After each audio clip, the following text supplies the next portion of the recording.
Yo, can't believe it actually worked. Oh, man, that's crazy.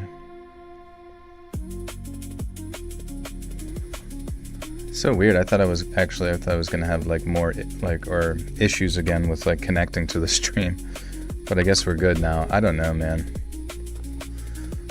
OBS and YouTube shit is so odd. You have to get everything like you think YouTube would make like its own service that would just be the most streamlined thing. I mean, granted, I guess you want to have, you know, a lot of leeway with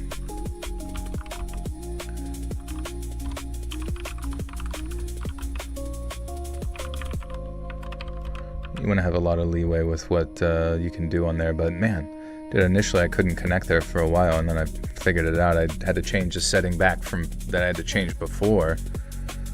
I had to do like a custom, it makes no sense. I had to do like a custom ingest, whatever that even means last time. Dude, there's nothing I think I would like if I was a coder in computer software stuff, I would have like lost my brain from anger. But anyways, guys, how you doing? How you doing?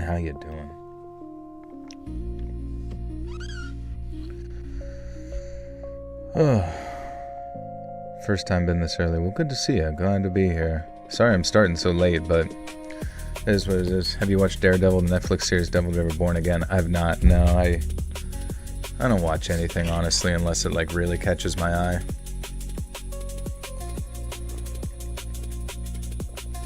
Do I watch baseball? The only baseball I watch is whenever my buddy invites me to his son's little league games. Am I tired? I sound slurry. No, I feel pretty good. I just ate dinner, but I sound slurry. Saying slurs. But I guess I've been getting more into baseball, having become a little bit more familiar with it, watching them play Little League. But it's kind of sick. He's really good for his age. He's like 9 years old, but he plays with like 12-year-olds because he's just like above his abilities, which is crazy because he's like the shortest one out there, right? You know? And then, but yeah, they're literally playing in their championship game tomorrow for Little League. It was kind of hilarious because like Little League literally just seems to come down to like who can which pitcher can like not throw 4 balls in a row or like completely miss the catcher, and then they just like keep stealing bases. It seems like you get really, really good at stealing bases in like Little League. Evil Adam, thank you too. How was your B-Day? Do anything? It was good. Yeah, actual B-Day was just like spent with friends. Friday I hung out with like, you know, my best friend growing up and his parents. And then Saturday I got dinner with my parents. So it was, you know, it was a weekend of catching up with all my loved ones. So I really appreciate that. And I appreciate you guys showing up for the stream. You just watched the movie Obsession today. This is such a coincidence. Let's go. Oh yeah, I forgot I posted that thing. Speaking of which, I started a new tier on my Patreon related to movie reviews, so please do go check it out. You trained today. I think my switch kick is getting better. Oh, nice. Skateboarding. Oh wait, trade? Like you trained in skateboarding? My USPS package is 2 days late. What the fuck's going on? Can you address this? Yeah, let me reach out to the postal service and see what they gotta say about it. Hold on, I'm getting something back. They said they sent it back to Santa Claus. Coincidence? I think not. I still sleep to your True Scary Stories process. Thank you, Kai. Appreciate you. Wart. But yeah, how's everybody doing? What's new today? Anything cool? He's making it to the MLB if he's playing against older opponents of that age. I hope so, dude. I mean, that's the plan. The only slight concern is that like my friend didn't grow. Like he was like 5'2" in like high school, and then towards the end of like high school, he literally grew like a foot, like super late. So he's a little bit worried that, you know, even though he's good at baseball, he's worried that maybe like his size might mitigate him. I mean, I guess if he's performing at shortstop or wherever, as long as he's got the performance, it won't really matter that much. Carrie Star, good to see you. Are we going to get a Pride Month horror story this year? You know, we'd had them in the past. We could look into it for show. For show. For shizzle. But then they yelled at me. The Prideies yelled at me. They said, let's read. Why the hell is there a pride flag with fire underneath of it as your thumbnail? Does that mean that you want every gay person in the world to die? And I said, gay guy, listen. I said, gay guy, listen up, gay guy, listen.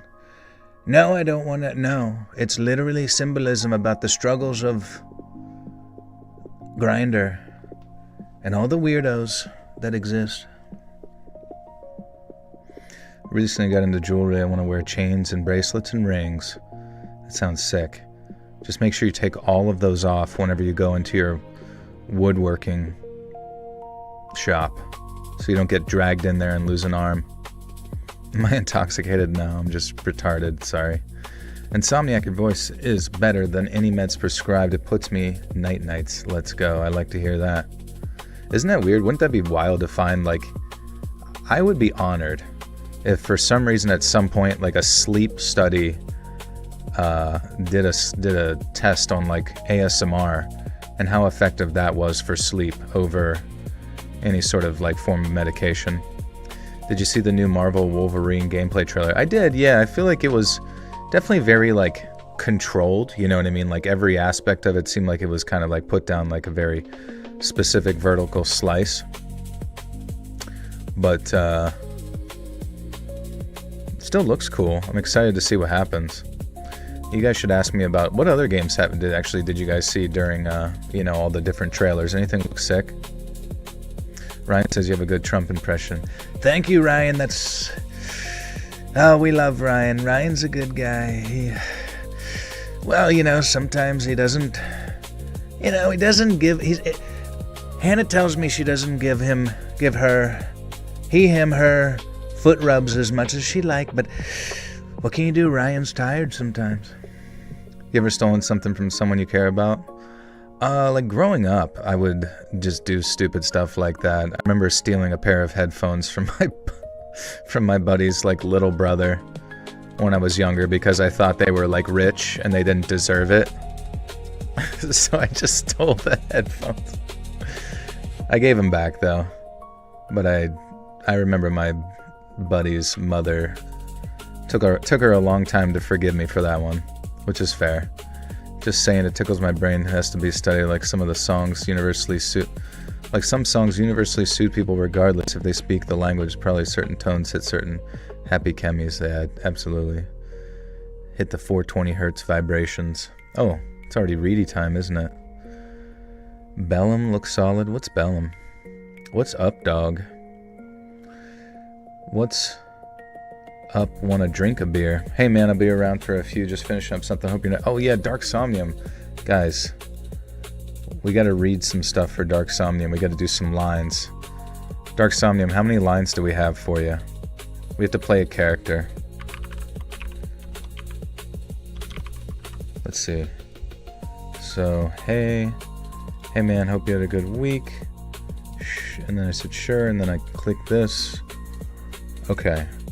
So my guy is... Okay, what was the story again? Baraska 5. Baraska 5? Is that what we're on already? I feel like I missed Baraska 2, 3, 4, and 6. Not too many. I'll get the doc and be back in like 10. Okay. No problem. Well, I kind of have to like record it in order. You know what I mean? Do I have a lot of regrets?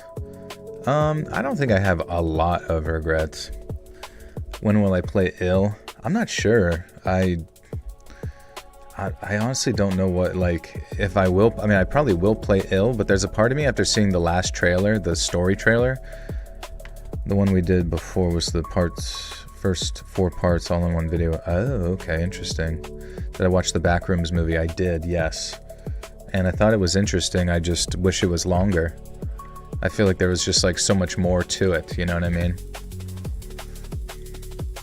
But I guess that just means that there probably will be sequels. Squeakquels, if you will. Alright, you know what though? We're just going to go ahead and record our normal video for tomorrow, which if you're new to the stream, that's what we normally do, is just record the stories.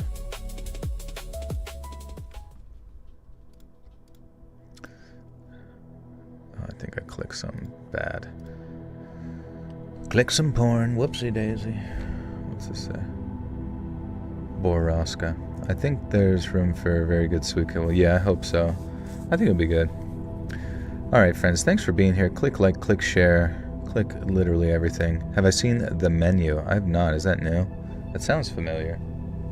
Sunday blunt rolled, starting the stream. Let's get it, baby.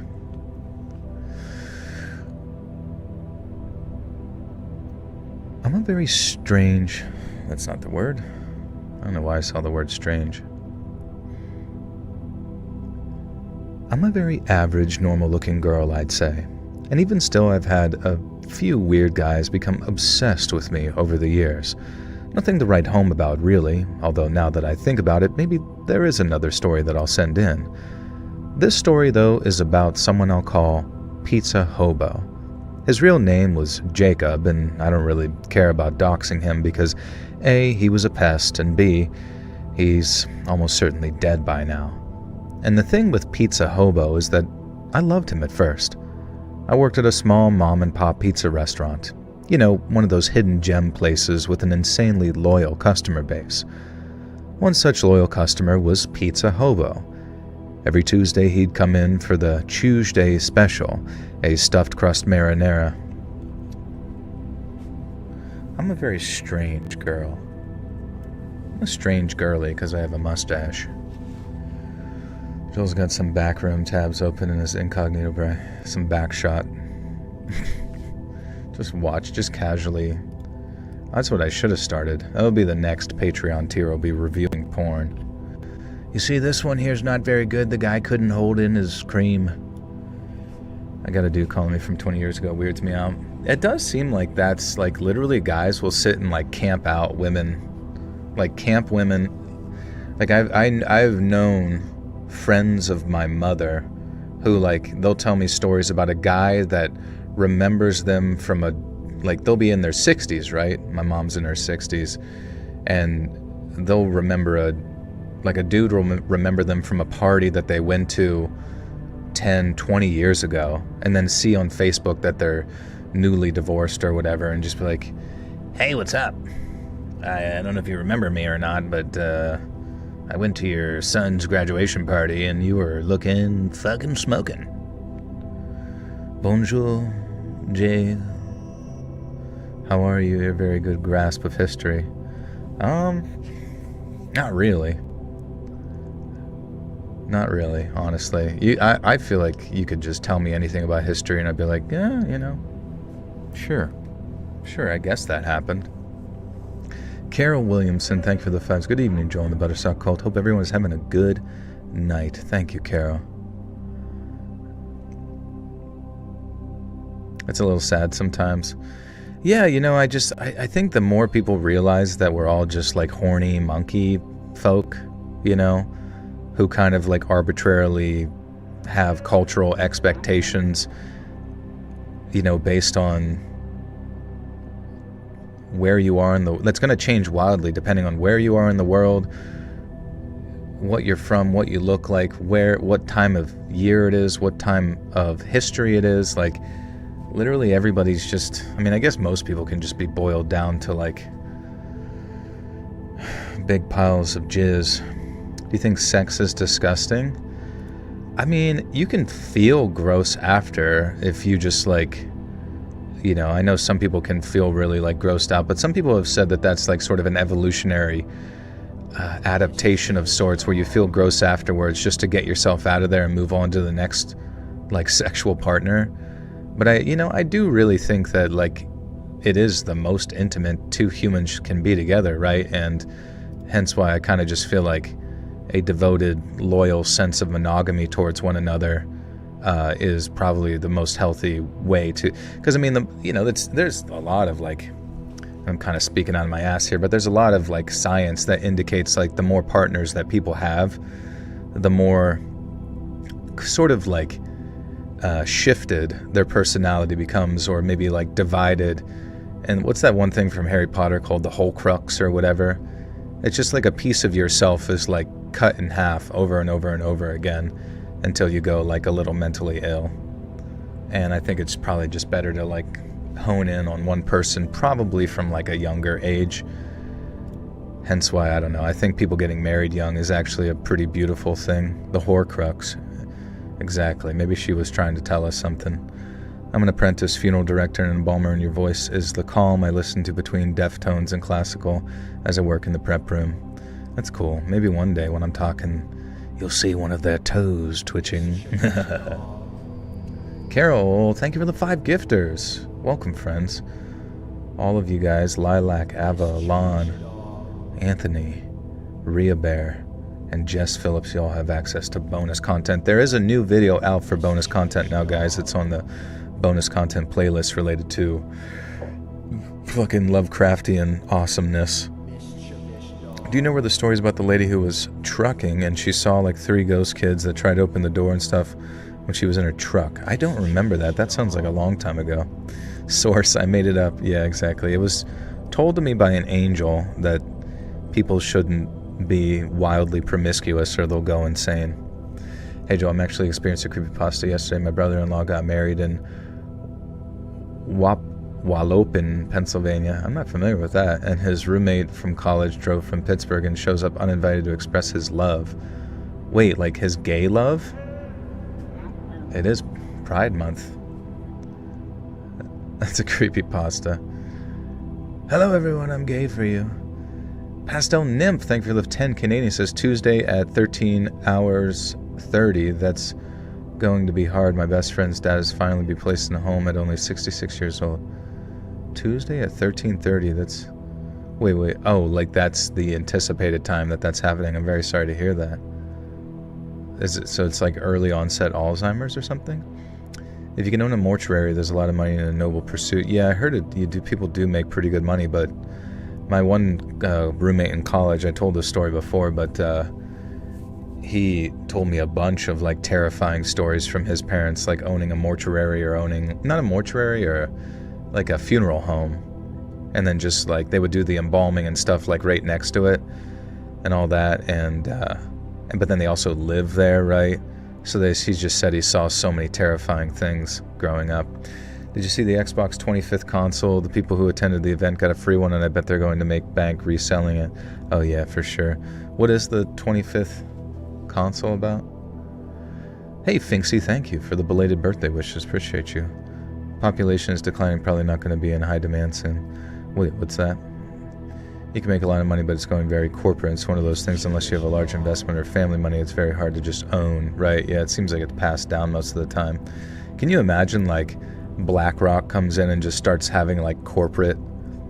I could totally see that being a project where the CIA is going around trying to, like, collect as many fucking embalming and funeral homes as they possibly can, just so they can do, like, weird Epsteinian magic at all the dead bodies and stuff. Did you know for a fact there's going to be a document that comes out like declassified project Wiggle Toe, and it's going to be them trying to like reanimate like everyone's dead grandma and shit. I don't know, we had a lot of money and we were really bored. Jacob, welcome back for 15 months. Joel, I got to acknowledge you as the head of the table at the Buttersaw Called. Everyone in the chat, I love you, and I am now the people's champion. Fuck yeah, Jacob, thank you so much for 52 months. Hey Joel, you have a great birthday. Did you do anything fun? Yeah, just hung out with family and friends. Very blessed to live for 36 years, and I will continue to try to live for many more. Has anyone heard the story of the video? The 911 operator gets calls from funeral home during closed hours. That's creepy. I know my girlfriend since we were like 5, moved away for a while and met back up and started dating a year and a half ago. I'm wondering if we should get married when we're 18. We're both 17. you know, if you feel like yeah, you could get married and go to school too, or maybe you know what your jobs you're trying to go for and you're already in that direction. But like, you know, I know some people say that that's gonna like, but if you feel like you as two people are not going to, doesn't mean you have to rush into marriage. I'm not saying that, but I'm like, if you feel like you're both individuals that are kind of have a strong community around you, you're both relatively mature in that age, like, and maybe you're like spiritually inclined to like some degree, that can kind of give you like a foundational direction for the rest of your life. Like, I don't think there's anything abstract or strange about it, as long as you understand, as long as you avoid alcohol and pills and all that shit that makes like people go crazy and change. I think it's possible. I mean, everybody did it in fucking World War I. Why can't you do it now? Think about the sky of 2014 often. I hope I can accomplish my dreams to show it to everyone. My dad was married twice in my age, gave me healthy skepticism. Well, that's, yeah, maybe wait, I don't know. It's totally up to you, though. It's just something you should really go talk to, like, maybe a marriage counselor before and just get a grasp on, you know, what your hopes and dreams are for life and all that kind of stuff. Marriage means understanding the good and the bad. Make sure you go through both and see how the other person reacts to those situations. Yeah, I mean, you're probably going to be going to college at that same time and very tempted to just like go wild in parties and interact with other young, attractive people, right? You know, so it's like, that's always going to be of concern. But if you feel like you're devoted to one another and can maintain that and have a community to support you in it, like, you know, every other fucking culture does it. It's really only like the modern Western cultures that have a very strong, like, well, we'll develop our career first and then we'll have kids. And then most of the time they develop their career and never fucking have any kids, nobody to pass down their wealth to or anything of that nature. Marriage means understanding the good. Yeah. Yes. Anyways, one such loyal customer was Pizza Hobo. Every Tuesday he'd come in for the Tuesday special, a stuffed crust margarita at half price. Now he always got a medium with jalapenos as an extra topping, and I remember his order very well because it never changed. He was genuinely an interesting guy. He'd seen action in Vietnam, he'd studied anthropological folklore and marine biology, strange combinations, he admitted himself, just courses he'd taken on the internet without any qualifications at the end. Just things that interest me, he'd say. I joked that he should look into how to cook pizza, given how regular he was, and then I quickly added not to do that because we didn't want to lose a valued customer. And this seemed to really cheer him up, and he left me a particularly generous tip that day. Now I should add that we call him Pizza Hobo. He wasn't actually a hobo. It was a sort of style thing. From the clips of cash I'd seen in his wallet, the guy was packing. He certainly wasn't homeless, but he dressed like a homeless person, and I kind of wondered if he was one of those millionaires who got so rich that they just dressed like they couldn't even give two hoots. And I think I'd probably be one of those guys too. I never missed a shift in the 4 years that I worked at this pizza place. But one week I had some issues that, well, let's just say that it really wouldn't have been great to come into work. In fact, I didn't make it in until Monday morning. Oops. You have dessert pizza? Holy chips. I don't fall in love often, but I feel the Horcrux is spread about to all my exes, and I still individually love them for who they are and what they brought to my life. Yeah, no, for sure, but at the same time, it's, you know, it's one of those things where the fact that they exist in your mind as someone that you have affection towards, external from, like, your current person, it's not that it's necessarily the worst thing in the world, it's just not the best thing in the world, if that makes sense. Like having people prior to them to like constantly compare to and all that kind of stuff. It just sort of muddies the water in some ways. But that's just my subjective perspective. New love is harder to find. It is. I mean, when you're younger, like, love is expected, right? But like when you get older, it's like you can still have love for sure. It's just that someone has already lived like an entire life, and like trying to like assimilate each other to that new thing in the same way that you expect it romantically, it's just not. It's just almost like in some degrees like an impossibility. And so much baggage coming in. Jacob, thank you for the 10. Says someone in the chat said that their people's champion is The Rock. You are not wrong, but I'm The Rock of the Buttersock cult. At Cutting Panned, I have an awesome relationship with everyone in the chat. Thank you, Jacob. Good to hear. You should never compare a previous relationship to the current relationship because the other person deserves to have a fair shot at everything and not be compared all the time. I mean, that's a totally good thing to say, but unfortunately, what goes through your mind is difficult to control. And as long as you recognize that, I think that's fine.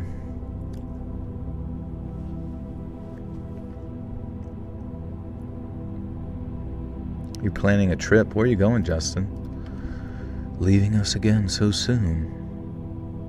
Someone asked about the Let's Read trucking story about the 3 kids over the past. It's episode 66 from 2020. I remember because the driver happened to be a middle-aged blonde lady. Oh shit, there we go. Episode 66 of the podcast. Beautiful. In fact, I didn't make it in until my Monday shift the following week.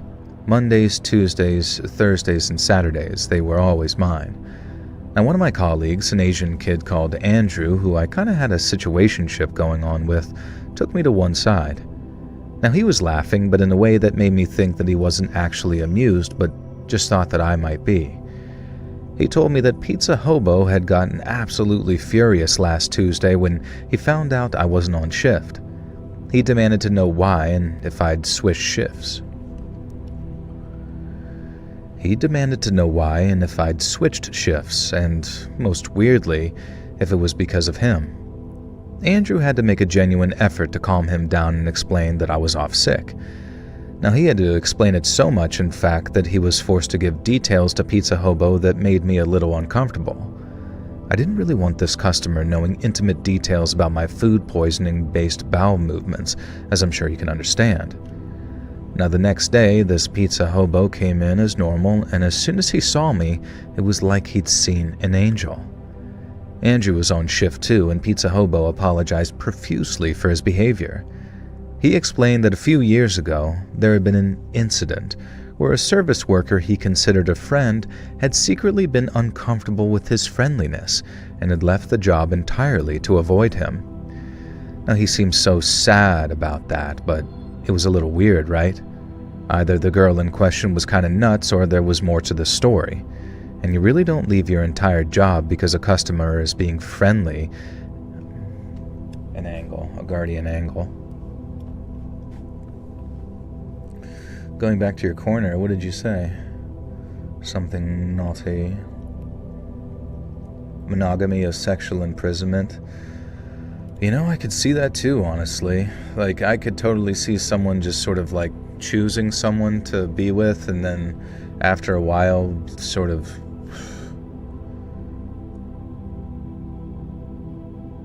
I don't know.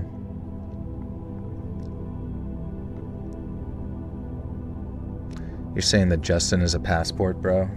Justin, is this true? Can you confirm this? Are the allegations true? Are you passporting it up? Going to Japan trying to be a prawn star?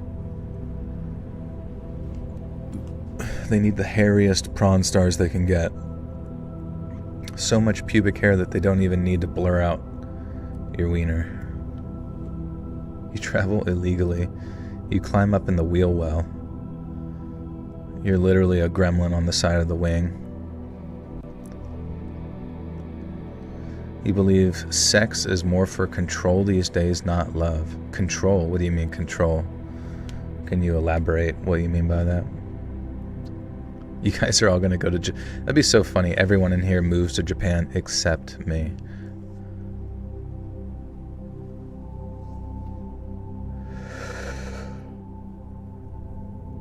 You really don't leave your entire job because a customer being friendly makes you uncomfortable, especially not any time in the last 10 years. Now, things continue as normal with this guy for a while, but I spoke to the manager and Andrew and made sure that Andrew could always be on the Tuesday shift with me too, just in case there was something I wanted him to witness. The manager assured us that the Pizza Hobo was almost certainly harmless, but there was no reason not to be careful. A few months later, my grandma got sick. Nothing serious, it was gallstones, but she was in surgery during my shift, and the manager let me make an exception and keep my cell phone on me, usually a big no-no, so I could just keep an eye out for a call. Now, just after Pizza Hobo had been and gone, I got the call. Before I was even out the restaurant door, I could hear the crackly, broken-up voice of Dad saying that Grandma was fine. The restaurant itself was a bit of a blind spot, so I had to step outside to hear him actually. And that's when I noticed that Pizza Hobo had his back to me in the alleyway a few stores down from ours, and he was dumping the entire pizza that he just bought into the dumpster. Now, it wasn't the case that he'd somehow scarfed it down. As he tossed it in there, the box came open and I saw the pizza spill out. Now, I told Dad that I'd speak to him later, not wanting Pizza Hobo to know that I'd seen him, and then went inside and told Andrew what had gone on. Now, my idea was that maybe that guy had just decided that he wasn't hungry that day, although throwing the entire pizza in the trash was a little extreme. Now, Andrew was a little more suspicious. He decided to wait an hour every Tuesday after Pizza Hobo left and check the dumpster.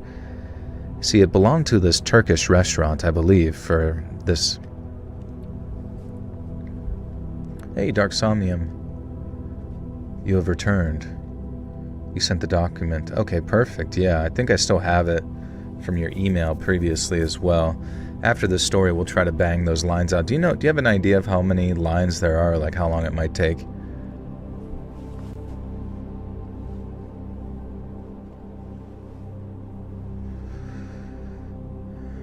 Pizza Smobo.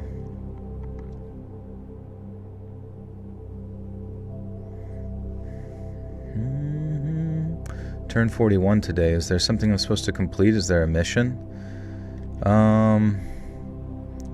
Yeah, maybe you could write something. Any advice for road tests? Road tests? Like driving? I guess just be very attentive to the person that is your tester. Like, don't go into it thinking that you know everything. Be sure to like follow their instructions if they give you any sort of feedback, and play off of, you know what I mean, and really follow through with all of your like stops, right? If you come to a stop, don't do any rolling stops. If you know what I mean, don't get cocky thinking you've been out there forever, because honestly they might dock points based off of just sloppiness or something. I'll get a time estimate for you right now while you do your next story. Okay, beautiful. Thank you, bro. That's something coworker would always say. Someone always needs to be in control in a relationship, and not something I would too single here. Oh, you're saying so like sex is for... I mean, I don't know. I mean, I really don't think a relationship needs to be some abstract sense of combativeness, between two people. Did I play the OG Xbox? I did. I got the OG Xbox whenever I think it was the year 2002. It was my like 6th grade Christmas. And I got the Xbox and was like playing Halo 1 before getting ready to go to my grandparents for Christmas. And it was probably one of the best Christmases ever, just because like that jump from, because I think all I really had before that was like a Sega Dreamcast. I didn't have a PS2, I didn't have a PlayStation. I mean, I had an N64, but like to jump to the Xbox was just, I felt privy to like alien technology. You're putting off your road test? It's alright, dude, you just gotta do it. You gotta learn at some point.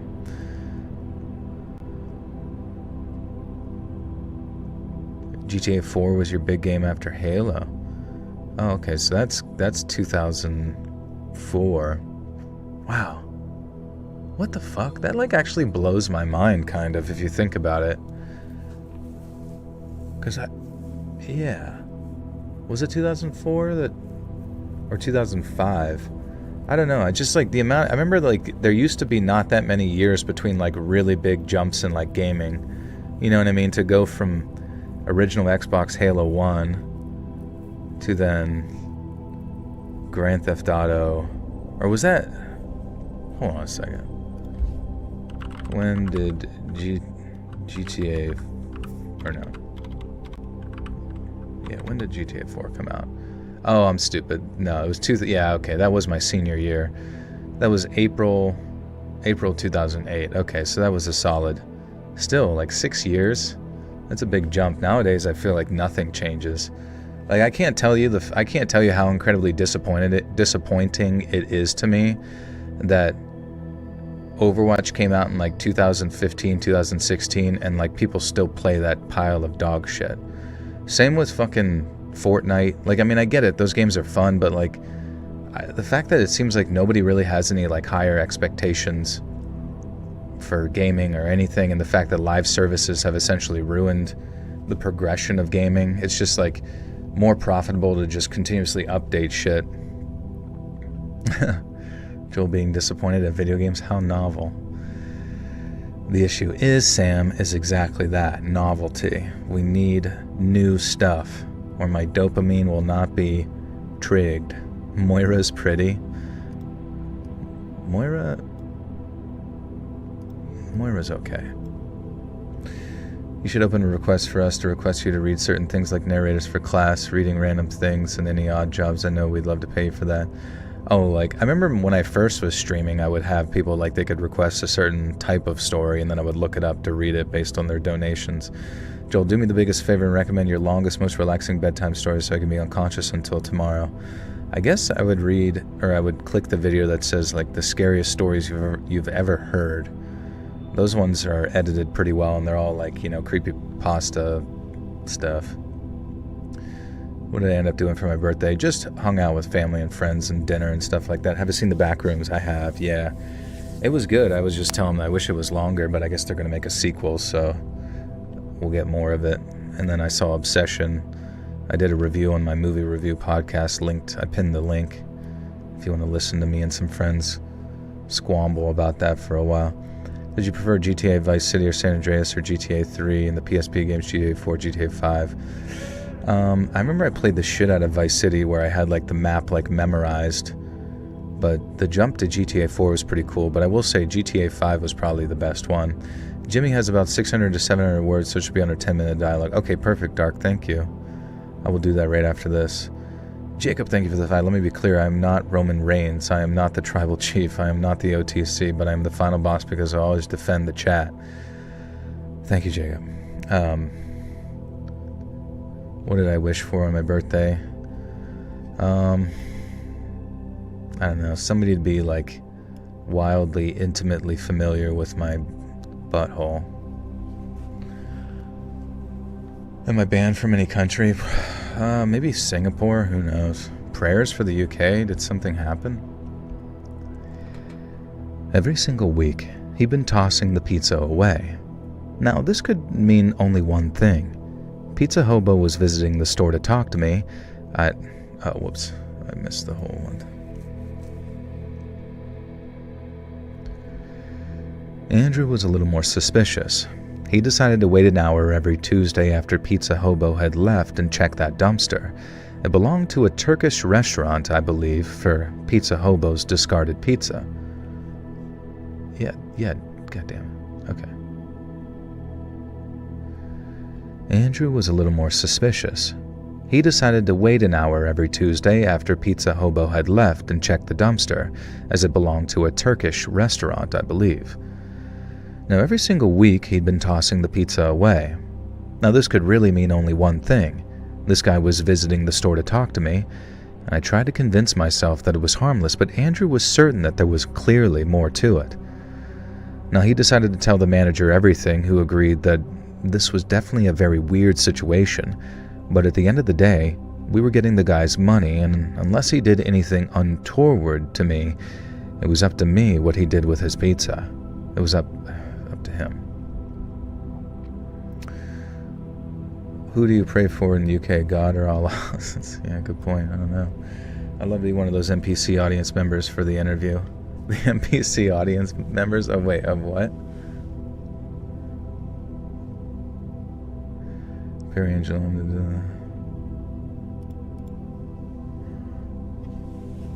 I wish I could professionally interview you, Joel, just see what the hell you'd say on live television. Do you do live television interviews? I feel like I might be pretty nice to... I mean, I'm a pretty nice guy, you know. I feel like maybe I make jokes here and there. Try to be funny like Norm Macdonald.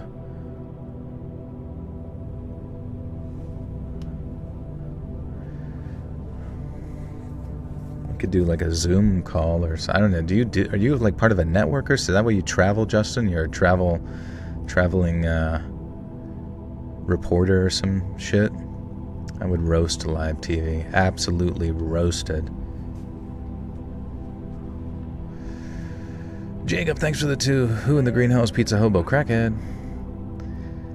He decided to tell the manager everything, who agreed that this was definitely a very weird situation, but at the end of the day, we were getting the guy's money, and unless he did anything strange to me, it was up to him what he did with his pizza.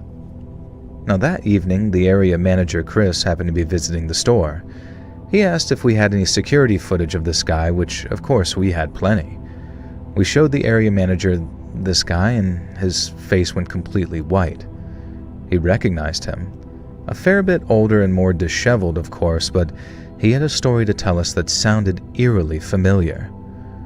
After 2 years, 2 whole years, Pizza Hobo began to act creepy with an employee that he'd been friendly with for a long time. The area manager was the local store manager at the time and remembered it vividly. This guy spent over 2 years gaining this woman's trust, and then one day he started following her home. Now the worst part was, back then, this didn't legally count as stalking. Now he defended himself by saying his own house was on the same route, which it was, and the fact that he spent an hour smoking Camels outside the employee's house, well, that was just because it was the most well-lit area on the route, quote-unquote. And there was nothing the cops could or really would do. And to the point that it was almost seemingly that they were protecting Pizza Hobo. Maybe because he was a veteran or something, who knows. The employee, whose name was Molly, was refused a restraining order, and eventually she just left her job, broke her lease, and moved somewhere that this Pizza Hobo couldn't find her. Now we did the quackalations. It was coming up on 2 years since Pizza Hobo had befriended me, and the hair stood up on the back of my neck. I just knew that I was going to be the next Molly. But what should I do? It didn't sound like there was any legal recourse, willingly or not. Well, thankfully, the area manager had an offer I really couldn't refuse. The pizza restaurant was opening a 3rd joint in the next town over. Now, how would I like to be junior shift manager over there? And of course, I took it. I had a bunch of savings put back, and I was living with my parents, so I could afford to move to a new city. And Jesus Christ, I'm so glad I did, because Andrew called me a few weeks later and asked how squeamish I was. Well, not at all, I said, and he said good, because check the photo he was dropping in the group chat. "I'll find her one day," had been written on the exterior wall of the restaurant in what appeared to be human feces. It was vile. But it's been 8 years. That Pizza Hobo hasn't found me, and even though it really wouldn't take a genius to scope out the 3rd restaurant in the chain, my guess is something happened to him. I tried to Google that Molly girl, and all I could find was an obituary from 6 years ago, which could have been her, and every year there's a message posted on her memorial page saying, "I still miss you." But this year, the message simply said, "I couldn't let it happen again." And I think there's a lot more to this story and Molly and maybe Chris, the area manager, than perhaps we'll ever really know. And given how much I think Pizza Hobo deserved what he got, I'm just glad that I'm gone, and I think that's for the best.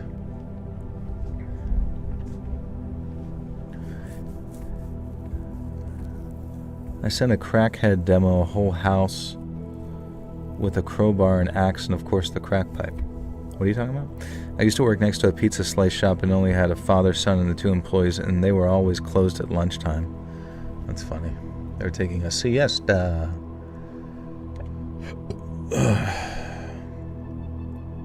What am I eating? Poop. Big pile of shit. Hey Joel, hope you're well. Excited for the stream tonight. I am. I so am. Alright. Also, I'm making big changes to the diet again. No more heavy carbs. No more fucking processed carbohydrate bullshit or processed food in general. It's the only time that I feel good is when it's like primarily fucking meat and like berries, pretty much, and just generally whole foods. Because like in my mind I'm like, oh, I'm lifting, I need the carbs. You're not really, honestly. If you want to like cut, you can, honestly, Justin, you can have all of my carbohydrates. Joe, if you ever run out of content, we can mobilize to start a crime wave and leave notes at the scene for the victims read a story about the experience and send it in. Submit this story to Let's Read. Check this out. Shark. Okay. We are now going to do some lines for Dark Somnium. Joel needs some thick meat. Okay, where is this thing at? Where is she? Okay. I'm playing Jimmy Prescott.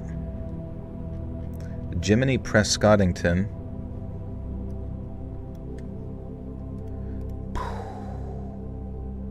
Holy shit, I turned off the orange thing on my computer so I could see the color coding for the lines. And, dude, imagine staring at a screen all day with just like this bright white bullshit. No wonder people get glaucoma by the time they're 2. Okay, where's Jimmy? Do you, maybe Dark Somnium, you can work me through this. You can work me out, Daddy. Where the hell's Jimmy Prescottington? Jiminy Christmas. He comes on page 44. Beautiful. Okay. I'm gonna try to like gather some context, because obviously we couldn't read 44 pages to get context, but the line prior to mine says, "Fuck. I've been keeping the 9mm next to the bed, but I had moved it during my withdrawals in case I wanted to shoot myself in the head. It was currently in the bathroom, completely out of reach." Okay, so this is when he... Holy shit, look at you, Sam Walker. Did you know you look Okay, have I read that? Dude, I feel like I've read this before, Dark. Is this... I swear to God, I feel like on our first take of Baraska back in the day, I feel like I recall like reading these exact lines before. Anyways.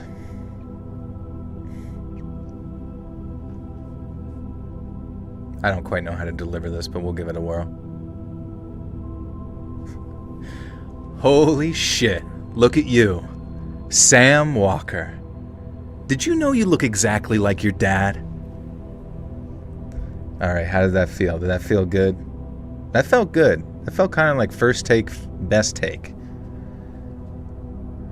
Holy caca. Okay, and the person says, "What the fuck is he doing here, Kimber?" I seethe. She was standing in the corner next to the doors, arm crossed with a grim expression. Oh, don't be mad at her, Walker. She was just conducting business. You want something, I want something. Doesn't need to be personal, right, sweetheart? Okay, so he's just kind of a jerk. This guy's kind of a jerkety jerk. He turned... Dude, I swear, I have read this. I have genuinely read this before. Have you seen a milk chocolate bar yelling at a white chocolate bar about not being authentic? No. Is that something that's your first piece of art at 41? Sounds great. If you remember how he was in the first, he's a sleazy human trafficker and has a big ego. Okay. Okay, I got it. Oh, don't be mad at her, Walker. She was just conducting business. You want something, I want something. It doesn't need to be personal, right, sweetheart? Okay. I can check to see if you want to send me that already before, but it was about 2 years ago. Yeah, I vaguely recall we did Baraska like a long time. So are you like are you redoing Baraska that you already did on the... Did it have to get like taken down before or something like that? I just remember we did Baraska 1, right? And then, I don't know if I was Jimmy in that or what, but I just remember this was like a long time ago. And then we never saw Baraska 2. It doesn't matter. Just talk, Kimber. Do you want to give them some? All right. Well, you want to give the men some privacy then, princess? Jimmy asked, sitting down on the sofa by the door. I'm not leaving you alone with him, she told Jimmy. He shrugged, and before I even realized what he was holding, he had shot Kimber with some sort of taser. She fell on the floor immediately and convulsed a few times before going limp. Women, right? Jimmy laughed.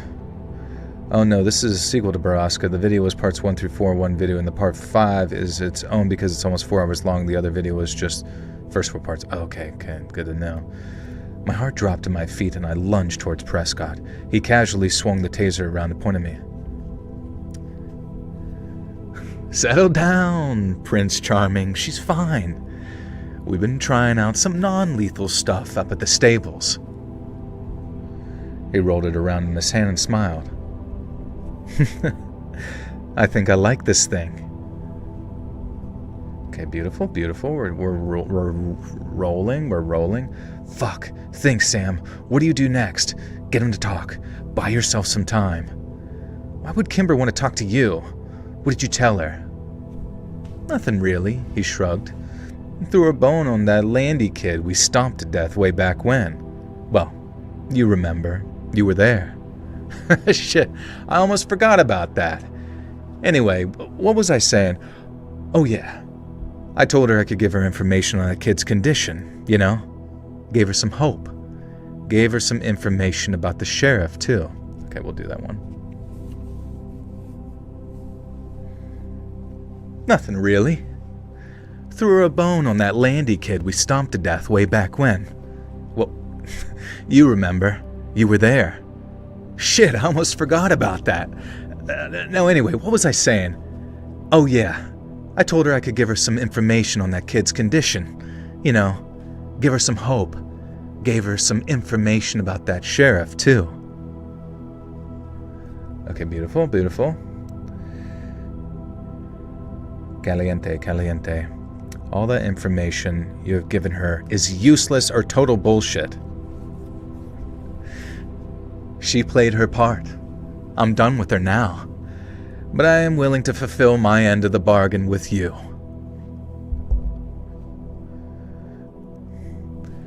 She played her part. I'm done with her now. But I am willing to fulfill my end of the bargain with you. What bargain? We'll get to that. Jimmy says he pulled out a cigarette, lit it with a red Zippo. Who are some YouTubers you watch? Who do I watch? Think of some YouTubers and I'll tell you who they are. I don't know, I like to just listen to people talk about stupid shit.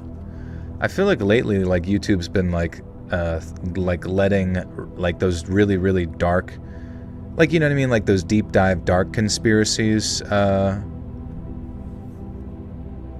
of exist on YouTube, and I've been listening to those. Fine. You told Kimber that Killian Clary is dead, is that true? As a doornail. Why did you kill him? You think I killed him? He was a useful and loyal business partner. Why would I kill him? Dude, we're cruising. Because you're a fucking hothead, that's why! Jimmy reclined back in his chair and took a long draw of his cigarette. You really don't know anything, do you? The mine is under new management. What the hell does that mean? It means there's a new sheriff in town, kid. I swallowed the bile that rose in my throat. Sheriff Walker? What reason would he have to murder Clary? Because Killian gave the orders to send Walker's daughter to meet the shiny gentleman. I shook my head. I can't fucking believe she's working with you. Believe it, kid. Jacob, thank you for the 5, says chat, don't worry, I will always come back to you, home to you, the final boss of the game, the king of the kings, the people's champion will always come back. Jacob, what the fuck are you talking about? And don't stop, please. Joel, are you considering collaborating with UFO channel?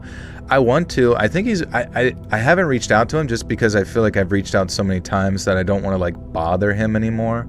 But he seemed really intent on like doing a collaboration of sorts, an episode, you know. But at the same time, I think he travels a lot for his, like, to do interviews and gather info, and he's also very heavily involved in that community, just like in the real, you know what I mean? So, but once again, I haven't heard from him in like months at this point, which is no big deal. It's just, I'm definitely down if he wants to. Joel, would you ever consider starting a race war and pick up from Charles Manson? We'll have to think about that one. It's crazy that you can take all these conversations, create the edits. I know, right? Isn't it wild? You're not going to give us the files to keep on Baraska, are you? Hell no, son. That would incriminate me and my entire family. The medical records for Kyle and Anna DeStaro? Trust me, there's nothing in there that would help you. So what are you offering us? Jimmy put his cigarette out directly on the glass coffee table next to him and leaned forward. The chance to take down your father. I scoffed. Why would you want that? Look around, kid. This town is a piece of shit, white trash, poor, filthy shadow of what it once was. When Walker took over, he changed the whole business model. We used to provide a service. It was messed up the way we did it, I'll admit that. But in the end, people got to live in a rich town and raise families like they did before the water got all fucked up. Drisking was a nice little place people could be proud of. Even you got to admit that. Drisking was a fucking facade. None of that was real. It was real to them, to your teachers, your friends. Even Mira and Owen Grady. I heard you scared the shit out of them a couple of weeks ago. Man, when I heard that story, I was laughing so hard. Didn't think you'd give up your Didn't think you'd give up your anonymity so quick, seeing as that's the only thing you had going for you. Other than me, of course. Fuck, I clicked a button. What did I click? Let me look at anonymity so quick. There we go. Jimmy Prescott was off his fucking rocker. I felt like my skull was going to crack from the audacity of it all. Working with Jimmy Prescott was the definition of suicidal insanity. Anyway, kid. So yeah, your dad comes in, big dick on campus, and flips the whole system on its head. Suddenly we're running a sex trade operation. The higher-ups are happy because now they get girls and more money than before. Walker don't really care about money long as they keep supporting them, so every dollar we make from the stables goes right into the pockets of the upper echelons. No more money for the town, no more babies for the family. The Prescott legacy is in ruins. It's all straight up sex trafficking now. It's just unseemly,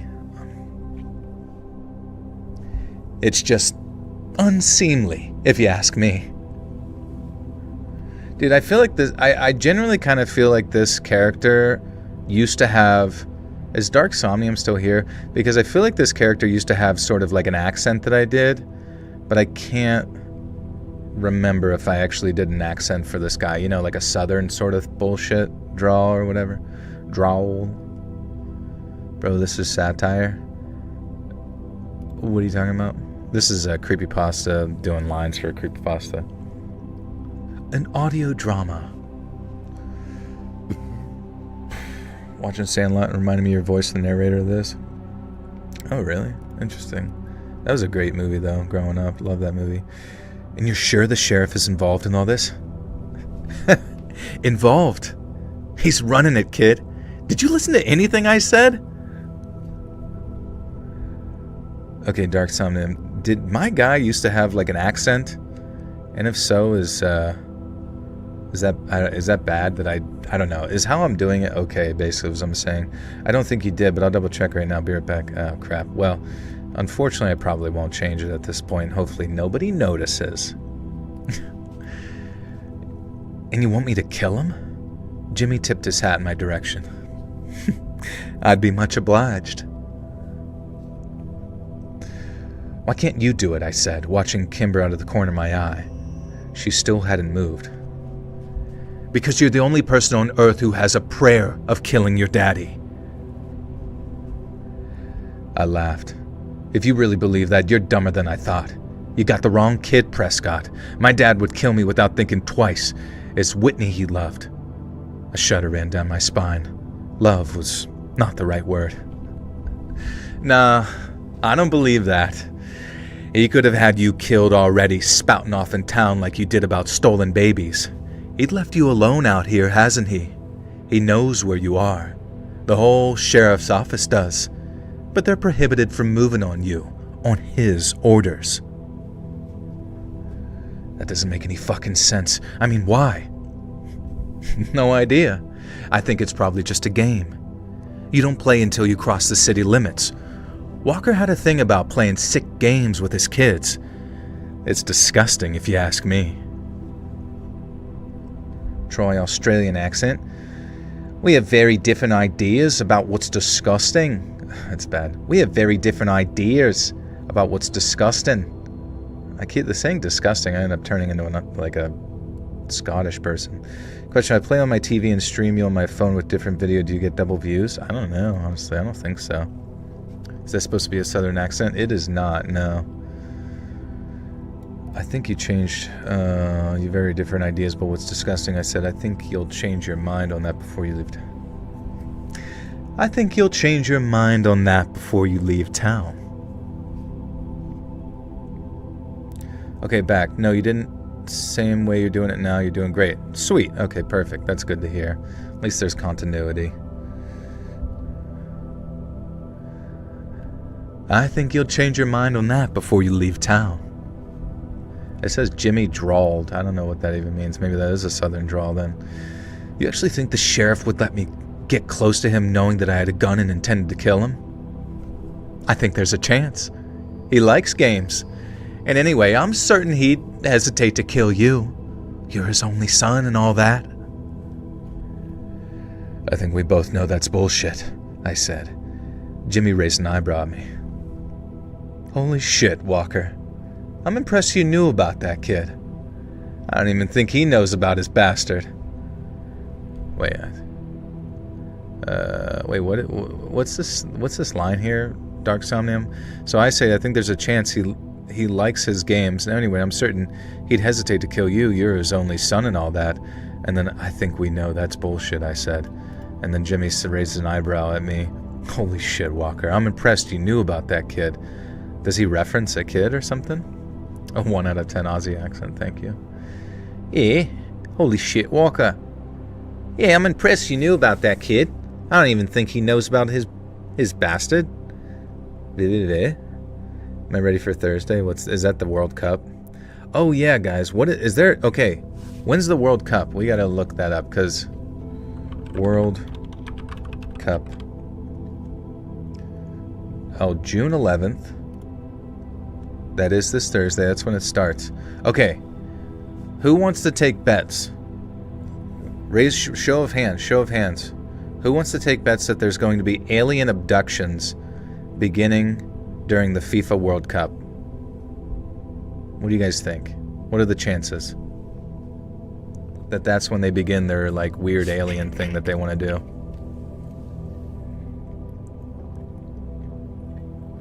Caroline, thank you. Good to see you. LA is going to be a nightmare. Is that where it's at? I was not paying attention. In Mexico, US, or Canada? I think there's going to be alien abductions. Let's see. Where is the World Cup played this year? AI mode.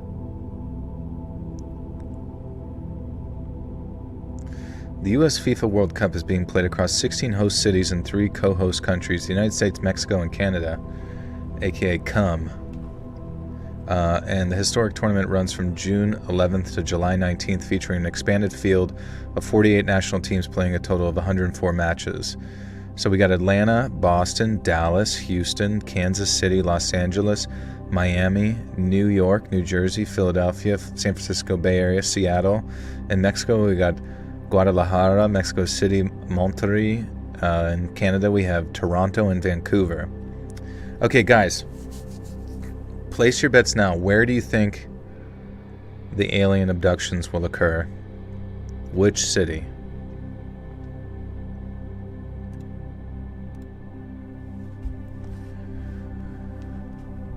Yeah, the aliens just want to have the... It'd actually be kind of sick having the World Cup inside of like a huge mothership. They are referring something that happens earlier in the story, so the kid isn't introduced at the moment, but it's something they both know about, if that makes sense. Oh yeah, okay, that makes sense. They're like hearkening back to it. Okay, I think there's a chance.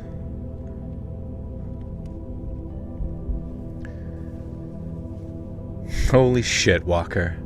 I'm impressed you knew about that kid. I don't even think he knows about his own bastard. Holy shit, Walker. I'm impressed you knew about that kid. I don't even think he knows about his bastard. And let's say I do manage to kill him. Wouldn't his deputies just shoot me? Nah, I've got a promising coup in the works. Been planning this for years. A fair number of his people are loyal to me. I swear I read this already. Even if that's true, you just kill me once it's over. No, I wouldn't do that. Why not? You be in charge, so why keep me alive? I want Baraska exposed. I want all of you sick fucks in jail. Kid, I don't want to be in charge. I don't want to do paperwork or give a shit about how the money is handled or where it goes. You could do that, though. I say we take down the sheriff and install you as big dick on campus. Pussy for miles, son. And you can't be getting a lot of these days walking around looking like you do. Oops.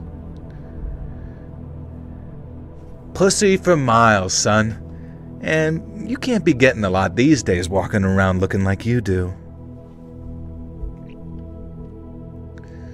Ba-da-da-da, they're gonna land in Greenland. Okay, that makes sense. Conveniently. Right where Peter Thiel wants to make his little city. The movie happens hilarious and cute. Washington is ruined. Okay. Do I speak any other languages? I speak Swahili. Alright, kid, don't be in charge. Fuck you. I would never be interested in this deal and don't understand why Kimber thought I would be.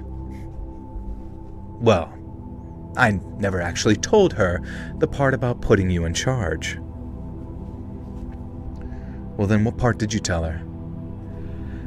I promised her that I'd tell her where her boyfriend was. And I told her she'd have a shot at killing her rapist. Her rapist is already dead. Nah. He isn't. Put his arms behind it. Nah. He isn't. Oh, so he is the rapist, maybe.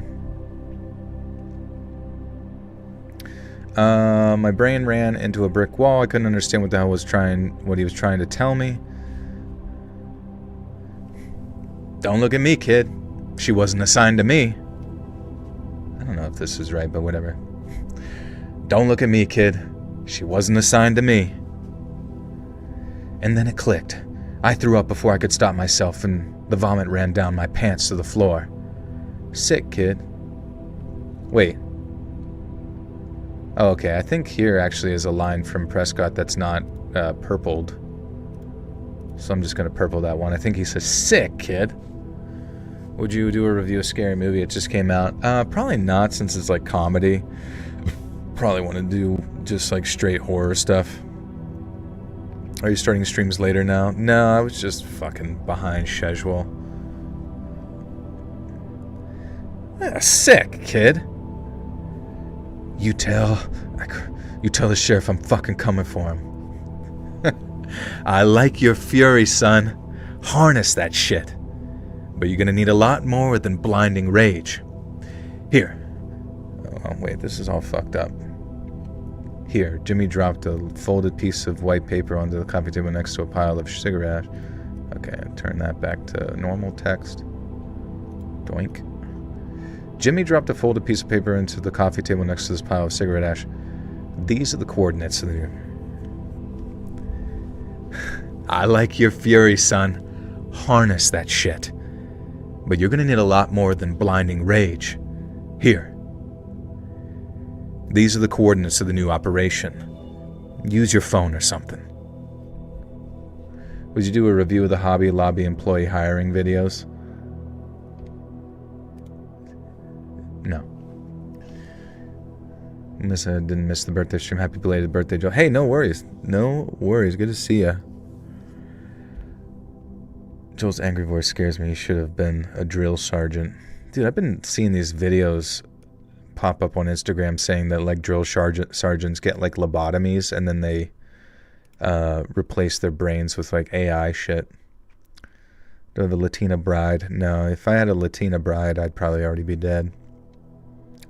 This is my own personal take, but I think Rotten Tomatoes rated Obsession a little too high. I give it 87%. Well, isn't Rotten Tomatoes just like a review aggregate or something, or is it their own individual reviews? I mean, the more you watch Obsession, the more you kind of like see it maybe as a little bit too hyped, if that makes sense. But I think everyone's just kind of like wildly starved for any degree of anything decent, you know what I mean? And we're all, obviously all of us are like cheering for the underdog when it comes to like an independent film. But that doesn't mean that, you know, things are suddenly going to like shift in some wild direction or whatever. Those Latinas get pretty stabby. Jimmy stood up and moved Kimber's leg out of the way with the toe of his boot. I can't wait to see what you cook up. Just remember, I need him dead, not incapacitated. He opened the door and walked out, then stopped abruptly on the other side of the threshold. Oh, and the sheriff... Oh, and the sheriff always wears a bulletproof... Fuck, I hit the fucking mic. God damn it. Oh, and the sheriff always wears a bulletproof vest. Always. Probably even when he's fucking his wife. Oh, and the sheriff always wears a bulletproof vest. Always. Probably even when he's fucking his wife.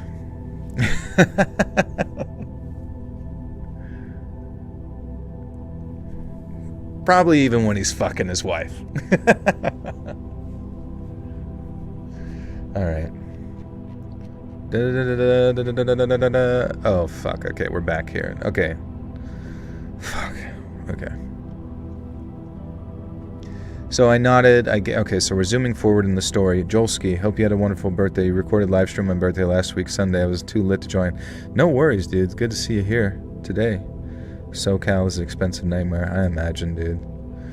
And David Films TV with a 5 says, thanks for hitting the mic. That made my night. You have a good night. Thank you, bro. Appreciate you. Thank you for the 5. Oh, man. Okay, so how many more lines we got here? I nodded. I had to give her this. I would give her this. I'd make sure that they beat it out of Prescott before I killed him. How to get that information to Kimber before I gunned him down, I didn't know, and I had precious little time to figure it out. My phone chimed. It was Jimmy. Who the hell is this? Sam Walker. Where's the Distaro girl?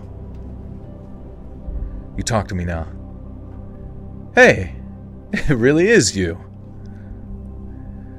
When will the sheriff be at Baraska?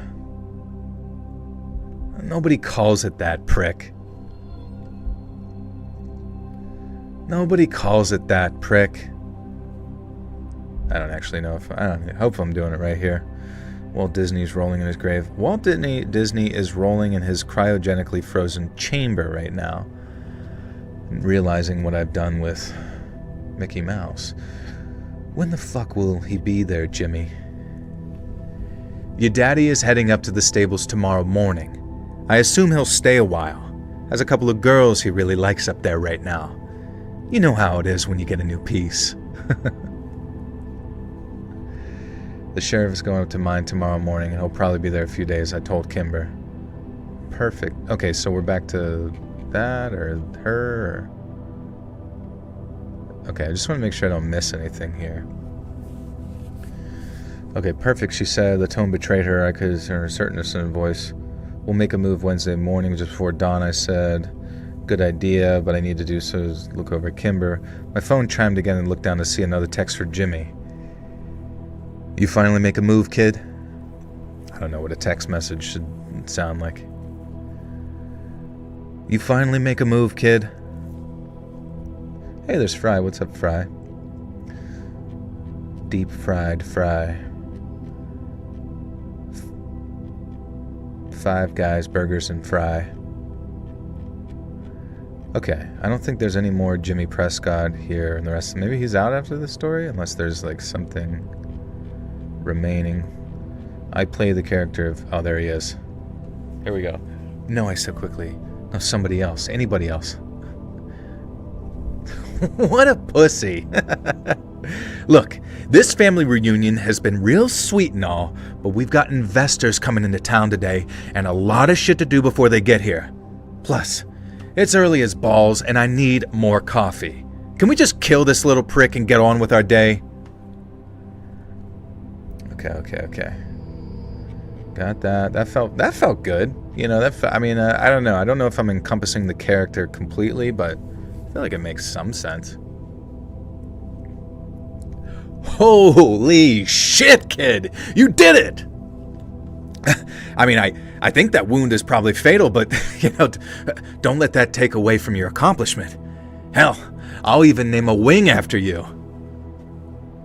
I kind of, you know, it's so funny, I don't know why the dialogue kind of reminds me a little of,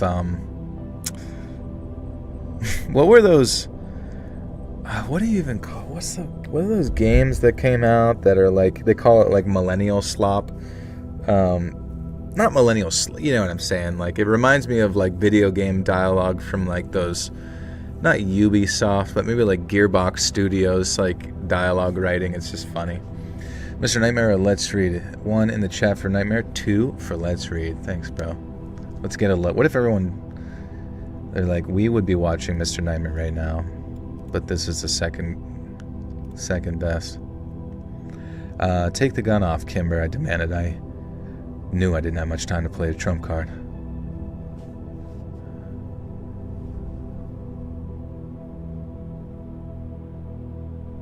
Ortiz, what the fuck? Quit pointing that shit at the hero of the day. The man closest to Kimber lowered his gun. She doubled over then, clearly in enough pain of her own. Broken bones. Your daddy shot her with a .357, which, well, you know, he shot you too. It's a pretty big bullet. She might actually be bleeding, but she'll be oh, God damn it. I didn't quite know how this is supposed to be said here. Broken bones. Your daddy shot you. Your daddy shot her with a .357, which, well, you know, he shot you too. It's a pretty big bullet. She might actually be bleeding, but she'll be fine. You, on the other hand... Broken bones. Your daddy shot her with a .357, which, well... You know, he shot you too. It's a pretty big bullet. I mean, she might actually be bleeding, but she'll be fine. You, on the other hand... I don't know, dude. I don't know how to deliver this shit here. I strained against the darkness and needed to tell Jimmy something. What was it? Oh, yes, my insurance policy to make sure Kimber left this place alive. So you talked all that shit and you weren't even armed? You had nothing on you? You sure you don't want to come work for me? Okay, so he's kind of like being silly. So you talked all that shit and you weren't even armed? You had nothing on you? You sure you don't want to come work for me? I did. I did have something on me. Oh yeah? What's that? This. I pulled out the small remote control and dropped it in the snow in front of me. Jimmy laughed. What the hell is that?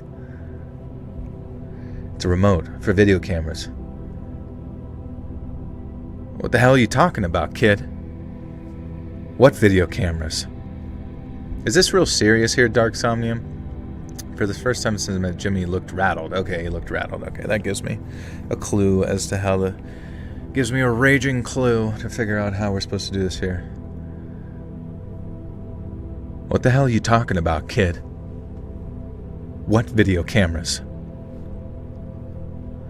Those video cameras. I pointed up in the trees where dozens of small cameras blended into the dark branches, their blinking red lights, all but invisible. I need to stop the bleeding, Elise. Are you kidding me, you shit-eating donkey cunt? Are you joking? You better be joking, because I will put the bullet in your head that your daddy couldn't. He raised a gun to my face, but seemed conflicted. If he believed me about the cameras, I knew he couldn't shoot me. It all came down to the ability to bullshit. I'll just take those cameras down. Break them like they were never there. Holding a gun in my face, they're on live feed, asshole, I said. Jimmy's face twitched a few times before he lost it and hurled his coffee cup. Shit! Fuck you! Delete it. All of it. Get it off the DHS intranet and make sure it's gone for fucking ever. I don't give a shit where you are. We need the database gone now. Like it never existed. No, forget the backups. Delete it all. Okay, I don't know who he's talking to. Already on the phone with someone. Okay, that makes sense, yeah. Language. Watch your profanity. Okay. You'll believe anything. He sneered. He slammed the car door. Wait, Prescott, I shouted hoarsely. Jimmy paused before they slammed the door and glared. Kyle, Landy, was all that bullshit? Jimmy's glare contorted in a bitter smile. Where is he? Where's Kyle? I asked again. You'll believe anything. You'll believe anything. You'll believe anything. You'll believe anything. You'll believe anything. You'll believe anything. I don't know how I'm supposed to say this, really. Also, there was kind of... I remember on the Dark Somnium, I listened to our previous one of this, whether it was the early parts or whatever, but it was just funny because I like was recording and I like said some stuff that I'm like, I hope this sounds good, and I think he left it in for my part in there, but it was pretty funny. How's the rock collection? Oh. Mr. Stinker. Mr. Stinky.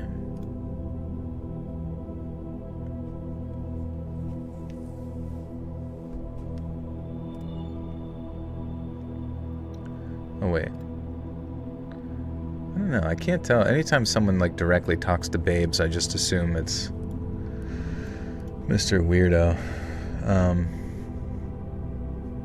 You'll believe anything. Okay, so blah, blah, blah. I don't think there's any more of Mr. Prescott. Yes, we're good. Okay. Okay, all sounds good. That's good to know. Papa Stinky. Okay, we gotta keep moving, guys. I'm so far behind. Hey, Adam Garcia, thank you for becoming a $10 tier member. If you're in the live chat right now, thank you for joining us on the movie review podcast. And let me know what you guys think. But if you do join, please leave a comment on the Patreon so I know.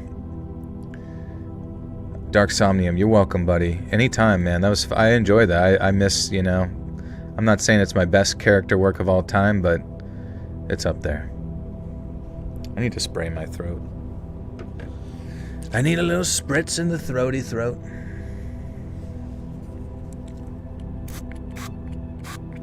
Hey, Dark Somnium, thank you for the 5 gifters. Welcome, friends. You guys now have access to bonus content. Be sure to thank Dark Somnium. Okay. Now we're on to story 2. How much can I get done in 1 hour?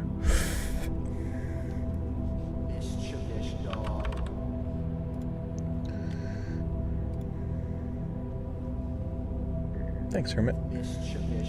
Mischievous dog. Welcome all the mischievous dogs. Slippery elm tea. Yeah, can you guys make me some slippery elm tea? I'll hit you up on the progress. Video should be up this week. Dude, Dark Somnium, I'm not kidding when I say I read all those lines before. As weird as it is to say, like, I usually have a pretty good memory for, like, random shit like that. And I swear to God, I've played this character before and read all those lines before. Like, I swear, if you go... Okay, we're gonna go... If we go to Dark Snarmnium's channel, I'm not sure if it's still up. But if we go there, and we click and type Boroska... Yeah, 2 years ago... 2 hours...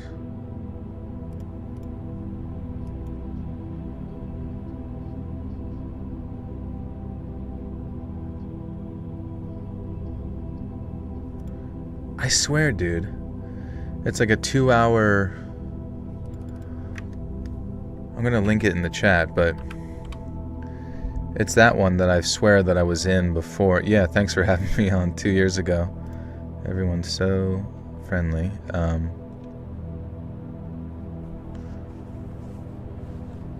I don't know. Anyways.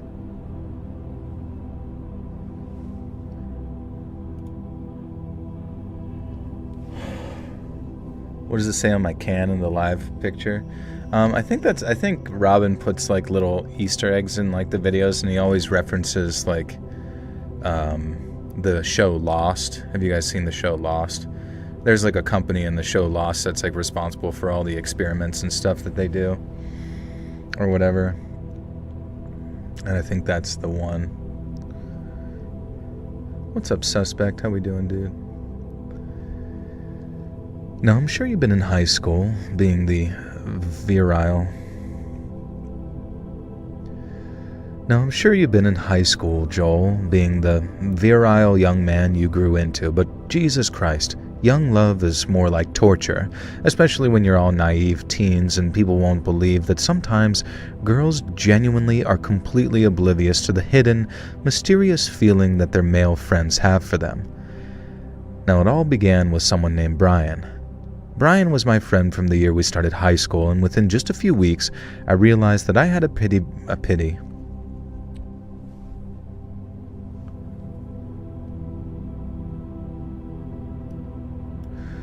I love Lost, seen it like 6 times. I'll hit you up on the progress. Yeah, but do you remember Dark Somnium? Like, us doing those exact lines for that Baraska? I'm just like confused, because I swear to God, that exact scene where like he's ending, or like he's mad that he's getting filmed and then goes away in a car, I swear I've recorded that for you like over 2 years ago, I guess, at this point.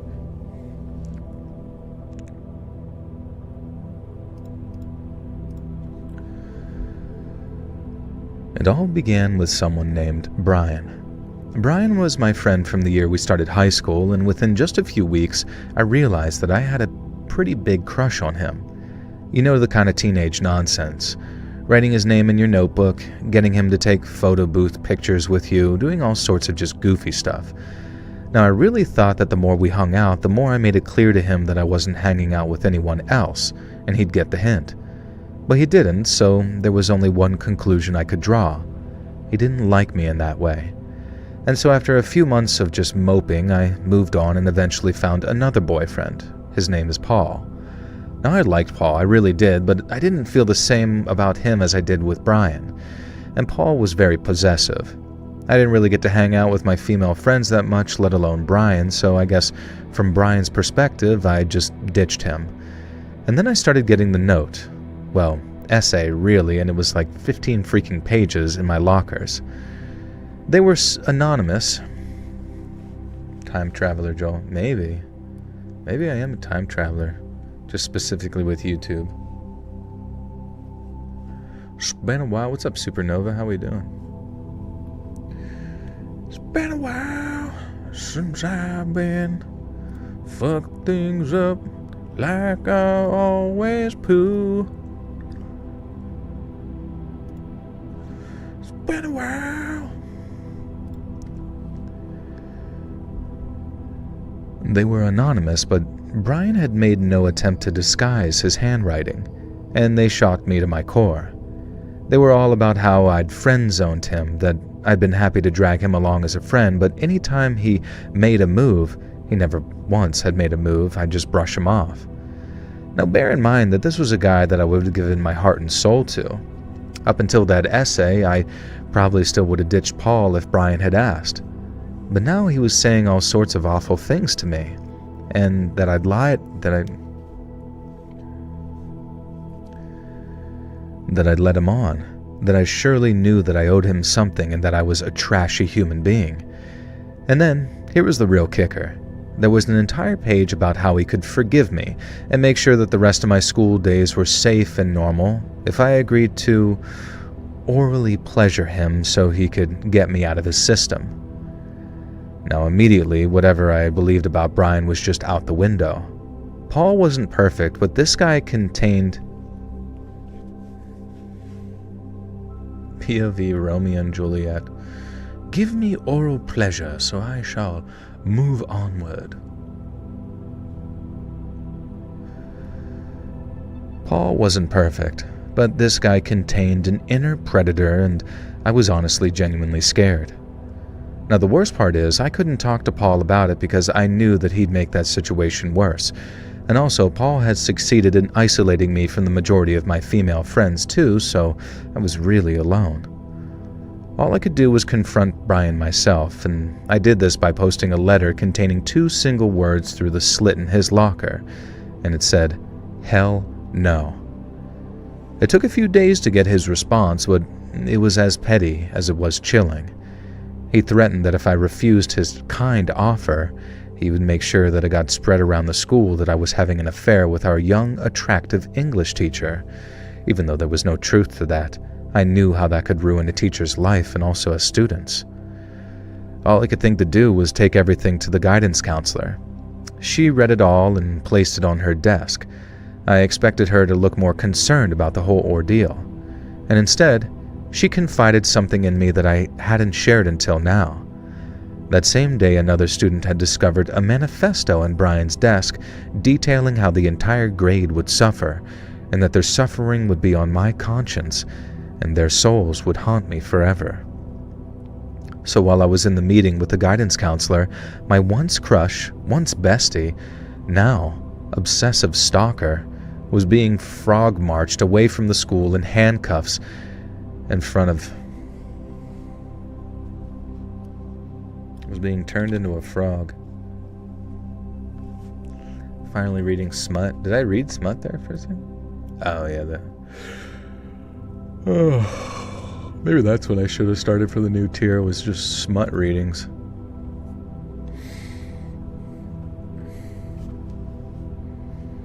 Let's lemon. If you know, you know. I don't think I know, whatever that is. We're lemoning? I'm lemoning hard? Yeah, honestly, if they genuinely do an alien abduction sort of situation, I feel like the most logical place to have it would probably be down in Mexico. I don't know exactly why. I just feel like if you want to, like, I don't know, get away with, like, drumming up a strongest degree of, like, fear, it would have to be in, like, a foreign nation of sorts, where it doesn't feel as close to home, but it feels abstractly as terrifying, and they wouldn't have, like, a bunch of defenses to, like, go against whatever it is. Bilingual aliens, yeah. What's up, Vivian?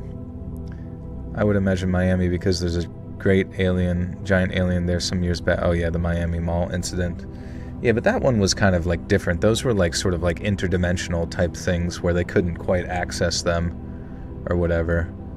And then they just completely deleted that off the internet, which was kind of interesting, really. Hey, Villa, thank you. You'll pay me $100 a smut? Well, it would have to be some pretty quick smut, because that's an hour of recording for smut. $100 an hour. It would have to be, have to be 5 words. That mall does not sit well with me. Yeah, I mean, I don't know, some people think that the Miami Mall incident was basically they were trying to teleport themselves to like Antarctica, but then they like accidentally flipped the coordinates and went to Miami instead. Joel, your rich privilege is showing. Well, it's just I'm in high demand right now. And if I did smut for every random Joe under a bridge for $100, man, it wouldn't be long before I'd be sucking off pizza hobos.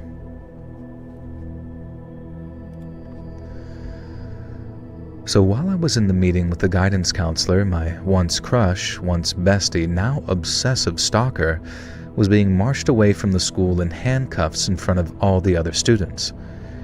Needless to say, back in the 2020s, a student who had implicated themselves in a plot to commit something like that was not treated lightly. And as far as I know, Brian is still in some kind of judicial system due to increasingly violent behavior.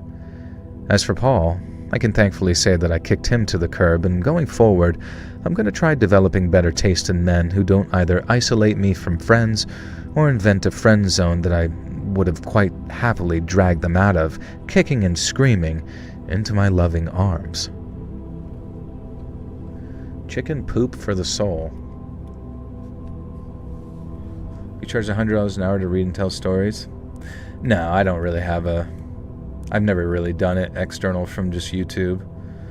But I mean, let's see. We could honestly figure out what I should charge. What should I charge hourly to narrate stories? And what algorithm would I figure that out? Use the whatever. Think for me, AI. Think for me. Chicken poop for my hole. That's. I don't know. You're like mom, you have like a mom or whatever, and she's like, I'm reading Chicken Soup for the Soul, and you're like, I don't know what she's reading this book. It's called Chicken Poop for her hole. I don't know. That's not what it's called.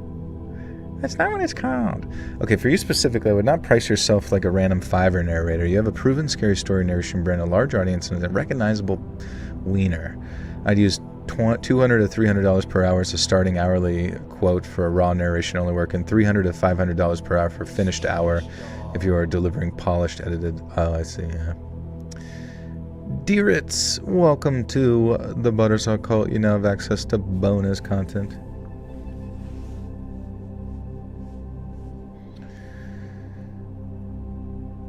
My AI usage is the most unattractive thing about you. Yeah, but I'm using ChatGPT to I don't know. What am I supposed to just come up with an algorithm in my head for charging people? It's basically like Googling in this scenario. Pray for me, Joel. My final is on Tuesday. I'm done with my first year. Oh, really? Of med school? I hope it goes well, my friend. Hey, Joel, it might be the best to just charge a flat rate and do a certain dollar per hour. Which ones works best for you? Yeah, I like that. How much would Joel charge for a personal meet and greet? Depends if I would have to bring a billy club to defend myself. All just for smut. Yeah, I don't think I could even do that. I don't think I could look myself in the mirror anymore. Use my imagination. Okay, well, my imagination says $1 million per fucking hour of narration. How about that? Now you're gonna love AI. You're gonna love my nuts. So you can make a pretty good living making six-figure year per AI, quote unquote. I mean, if I literally had it just depends on the demand. If I had a demand of people lining up for me to do custom smut readings at $500 per hour, maybe. If I were you, I would pull a new game plus and lowball yourself $1 per minute and pretend you're absolutely not Let's Read and see how far you get. That'd be kind of fun too, yeah. Starting stuff over is fucking rough, right?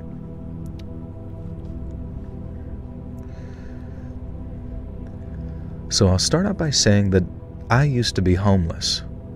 Now, they were rough years, and I can't say that I'm not to blame. I had a wife and kids, I had a good job, and I threw it all away thanks to a gambling addiction. I soon learned that gambling with your own life and safety is a pretty bad idea, though, and after years of nights spent on the streets in sub-zero temperatures and 3 to 4 days without food and barely any water, I really regretted my life choices. Now, when I found that the Eastman Soup Kitchen...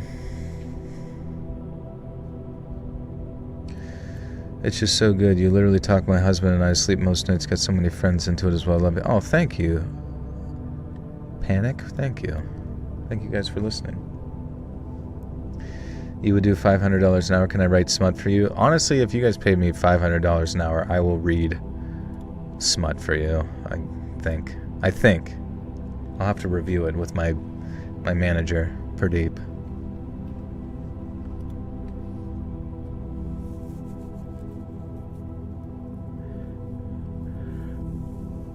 Meet me in the back alley, 1 a.m. Come on. Alright, I'll bring my billy club. When I found the Eastman Soup Kitchen, it was like an oasis in a storm of poop. It was one of those secrets where you only found out about it from another homeless person that trusted you. And this meant that almost everyone who you'd meet there was one of the good ones. Occasionally, you get a bad egg come in and try and ruin it for everyone, but they were soon sent packing by the community that we built up. And perhaps the linchpin of this entire community was someone named Angela. She was a pretty, really beautiful young woman in her early 30s, and she didn't run the soup kitchen, but she was certainly the face of it. And so you can imagine my surprise when I picked up on the signs that Angela was possibly into me. Now, I won't lie. Even back when I wasn't a bad-looking dude, I never touched substances, just gambling, and I kept myself as healthy and fit as possible living in those streets. I was maybe a few years older than Angela, but, you can just imagine someone like that would be taken. Oh. How do you become a gambling addict and end up on the streets? Like, no drugs, just streets? Someone's gotta, house you for a bit. Pradeep wants diamonds in his kitty litter. That's true. You should do these paid videos for people get you to send videos to their friends, send customer in messages. Yeah, what was that thing called? Cameo? Cameo might be interesting, but I heard you have to show your face in Cameo, and I wouldn't really be able to do that. I'm not homeless, but I do sleep on my own couch because I gave up my room to my daughter and grandson because they were displaced. Oh, that's nice of you. Do you have anyone you like to listen to that is like you?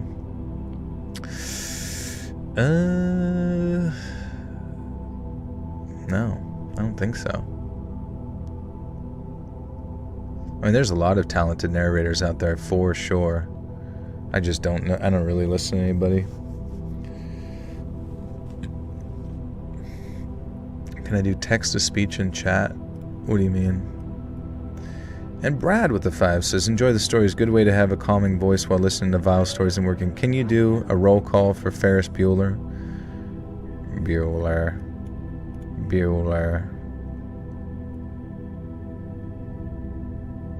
I forget what he said. I haven't seen that movie in so long. Bueller. Why not show your faces? Because people will fall in love? Yeah, probably, honestly. When you read romantasy books like Akatar. Become a VTuber, it's bottom of the barrel though. I mean, what would you guys see if you suddenly came into this live stream and I had a VTuber rig set up and stuff and my guys moving around wow. Because what happens if it actually disconnects and it just shows your face? Recommending Lazy Masquerade, that's how I discovered Let's Read. Yeah, Lazy's great, man. What do you know about Akatar? I don't know shit about Akatar. Can you guys tell me about it? It better involve werewolves doing unscrupulous things to people's buttholes. I was maybe a few years older than Angela, but, you can just imagine someone like that would be taken. But apparently not so, as she'd always dish me out a little extra portion and tell me to look after my body and remark how fit I was and things like that. The kind of thing where someone who's been with a few women can just kind of pick up on as flirting, I guess. Now this carried on for a few months. I wanted to be absolutely sure before I made any move, and the last thing I wanted to be was the weird homeless bum who was hitting on the pretty girl just doing her job. Well, it turns out that I didn't need to wait. Angela approached me on... I'm just so confused. Like, is this... Like, if you're addicted to gambling... Like, have they explained at any point that all of their money goes right back into gambling as soon as they get it? Because I feel like that's kind of like an important thing. Let's read Rate Backrooms Movie. I would rate the Backrooms Movie a solid 6 out of 10. Just because I think all the pieces are there. It's just that the movie ends as soon as it starts, if that makes sense. And it just feels like it needs way more. You can't rationalize an addiction. Yeah, but I'm just like waiting to hear the part that's like keeping them from going and getting a fucking job and not being stuck outside all the time.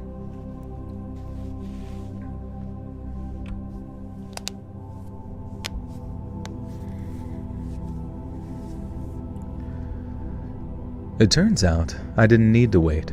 Angela approached me, only it wasn't quite the romantic movie moment that I'd been picturing. I was staying at a homeless shelter at the time, one of the very rare instances where I'd been able to get in, and I get this message, right, saying that my wife is downstairs and she'd forgiven me, and she's here to bring me home. Now I knew 100% that this was not my actual wife because we were divorced and she'd remarried, and so I went downstairs with the most burning curiosity, as you can imagine. Now picture my surprise when it was Angela standing there, who then rushed into an embrace, planted a kiss on my lips, and then told me it was time to come home. Now the guy at the front desk quickly looked through my file and remarked that I'd registered as single, and he said that he was just doing his job, but he had to check that everything was kosher here. And I mean, it was pretty odd, but I was hardly going to say no. Angela isn't my wife, and if she wanted to bring me home and play at marriage as our first step, well, let's just say that it had been a while and I wasn't really thinking with my brain. We drove back to Angela's place in silence, and every time I tried to ask her what was up, she'd just make a sort of shush sound and give me this knowing smile. Now, the first thing we were doing, she said, was having a drink, and she had the most amazing blend of tea she wanted me to try. Now, I wasn't arguing with that either. It did smell and taste amazing, and I remember thinking that even as I felt myself drifting under, like the time that I'd taken anesthetic for the injury that crippled my work, I remember thinking what a waste of tea as I fell to the side and spilling that liquid onto the carpet. And the next thing, I woke up in a basement with the most painful pinching on my pectoral muscles I could ever imagine. Now, as a homeless person, you're trained to wake up as quickly as possible, and I forced myself to do so. And that's how I discovered so quickly that my chest was hooked up to some type of clamp or car battery. I was naked, save for Y fronts, and Angela sat... I was naked, and Angela sat in a chair opposite me, still sipping her drink and still smiling gently. I opened my mouth to speak, to ask Angela what was going on, but before I could even get a word out, she shocks me, sending searing electrical current through my body. I waited, and then I tried again. Another shock, and then another. And then blissfully, Angela said that was enough, that she didn't want to injure my beautiful body. She just wanted to shock me into remembering again. Remembering what? I asked. Another shock. I stayed quiet. She told me I was meant to remember who I am. But I knew who I was, and Jesus Christ, sometimes I wish I didn't. I'd effed up my entire life. I'd ruined my relationship with my wife and kids and my parents, and a part of me wished that Angela could just fry me into being a different person. Now who am I asked again. Angela's hand hovered over that battery and then stopped. She told me I was Patrick. She was right. That was my name. Patrick McKirk. I told her so. Another shock, and this time longer and stronger, and she began to scream at me about this McKirk nonsense, that I shouldn't lie. I was Patrick Carson. Now, husband... What the fuck is going on with this story? Jesus Christ. This is ridiculous.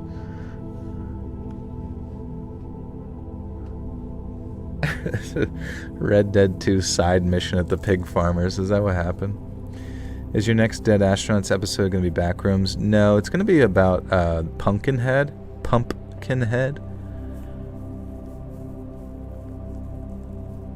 Yeah, this is turning into a smut story.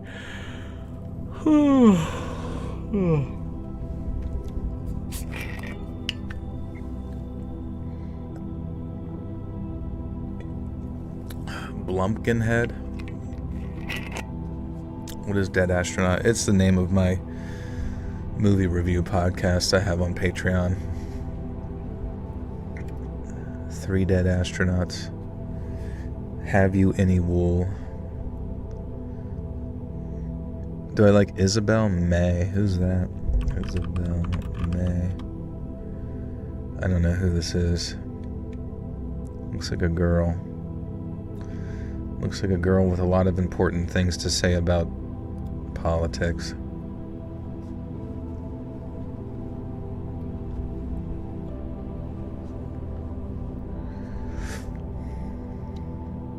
She's a good actress. Nice, that's cool. What's she in? She began to scream at me about this McKirk nonsense, that I shouldn't lie. I was Patrick Carson, husband to Angela Carson.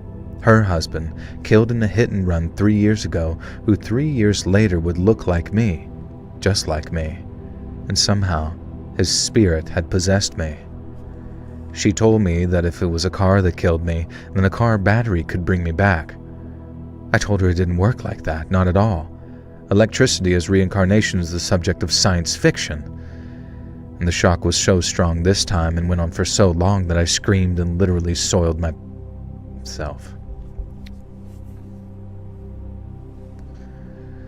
And the shock was so strong this time and went on for so long that I screamed and soiled myself. Angela chastised me, then headed upstairs to acquire some cleaning materials. Now, I waited no time in trying to take my chance. I used all my strength not to snap the rope that I was tied with, but to break apart the wooden chair that she'd mistakenly used on which to seat me. And it worked like a charm. The first thing I did was unclip the electrodes from my chest, and then I grabbed the hefty car battery. I needed something as a weapon, and I hid under the basement stairs and waited for Angela to descend. I felt horrible. God damn it. I felt horrible. I bashed her over the head. Prayers for the Philippines? Do you think the prayers are going to work this time? Do you think the prayers are going to stop fucking volcanoes from exploding? Tornadoes from tornadoing? And shooters from shooting? I mean, maybe. I don't know. Lord, here, let's do it real quick. Lord, please stop all the bad things in the world from ever happening, ever. And when they do happen, make it so that people don't feel bad about it, I guess, or something. Like, make it so that they forget, like, really fast. The people that die, like, make it so that the people that did die, they don't really care about them that much anymore. I don't know. Lord, my prayers suck. So if you could just give me some good prayers so that I impress the people that are listening to my prayers right now. Oh, that's a good prayer.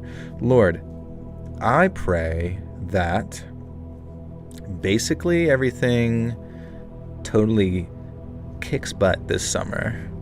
Thanks, babe. You get an AI prompt for prayers. Let's ask. You know what we should do? Is ask ChatGPT for some good prayers. Hey, can you give me some good prayers for the Philippines specifically? Let's see. What do they guys say? Absolutely. Here's some prayers for the Philippines and Filipinos with different tones depending on your need. All right, here's a prayer for the Philippines. Lord, please watch over the Philippines and its people. Protect the island from storms, floods, earthquakes, and hardship. Give strength to families who are struggling, comfort those who are grieving, and give Fry a big honkin' hog. Bless the Filipino people with unity, courage, faith, and peace. Guide the leaders of the nation to serve with honesty, wisdom, and compassion. May communities come together, and may children be safe, and may every home Just be like, have an arcade machine. Amen. There we go. There we fucking go. We just fixed the Philippines just like that. Japan has a tsunami warning. Oh, fuck. Wait, did something happen, actually? Was there a big earthquake? Oh, shit. Sorry. Sorry. Philippines. Fuck. I can't write, guys. Philippines news. 7.8 magnitude earthquake rocks the southern Philippines, causing some damage and 1 meter tsunami. Shit. Obviously, you guys didn't pray hard enough before this.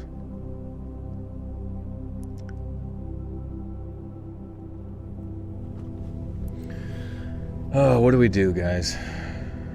We're gonna have, if we make a line, if we make a Congo line, we should be able to prevent the tsunami from advancing any further.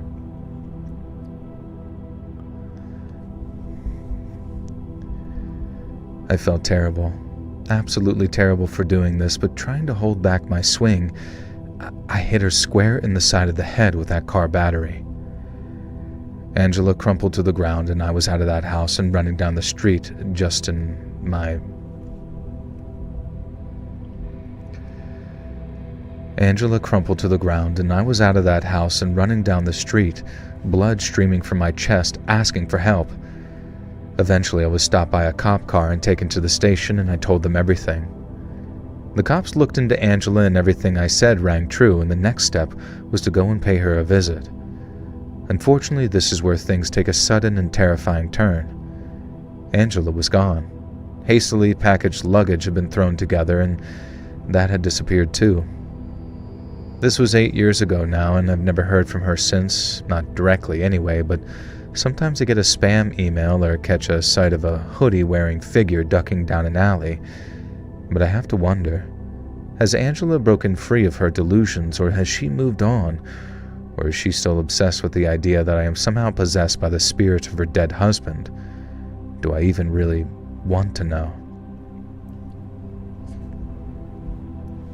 Fry, are you affected by the earthquake at all? First day of school, 7.8. Damn.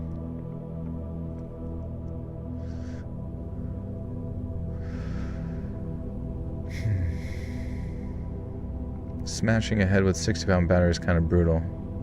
Yeah, that story was a little ridiculous, but whatever. Moving on.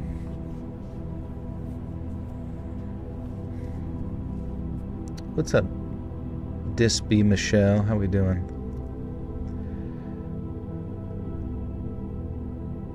What is this? Oh. Did you know that girls can rot max too? They can be as gross, if not grosser, than dudes, and there's something about a stinky girl that takes things to the next level. And one of those girls developed a major crush on me as soon as I started college. Now, her hygiene was abysmal. Her face was covered in acne sores, and she washed her hair so infrequently that you could regularly smell it. She was one of the first late 2000s internet kids who thought...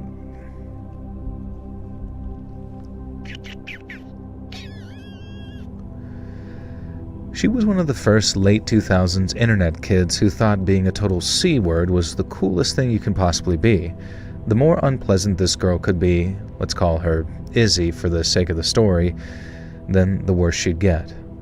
I remember one time she'd bragged to a bunch of us about how in elementary school she'd persuaded a Down syndrome girl to smash her face against the wall because it would fix her. Now, even worse, some of her weird incel acolytes laughed riot.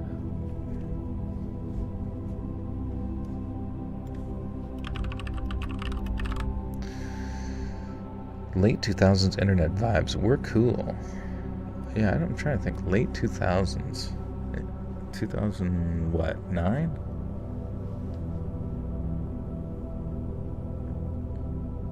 Did I just say riot? No, I was trying to say riotously, but I just feel like that's a weird one. My Nene, Tete, Kuya, Lola, and Lolo were in the earthquake. My Nene is in the hospital, but my dad hasn't called me back to say what happened. I'm sorry. It's freaking crazy.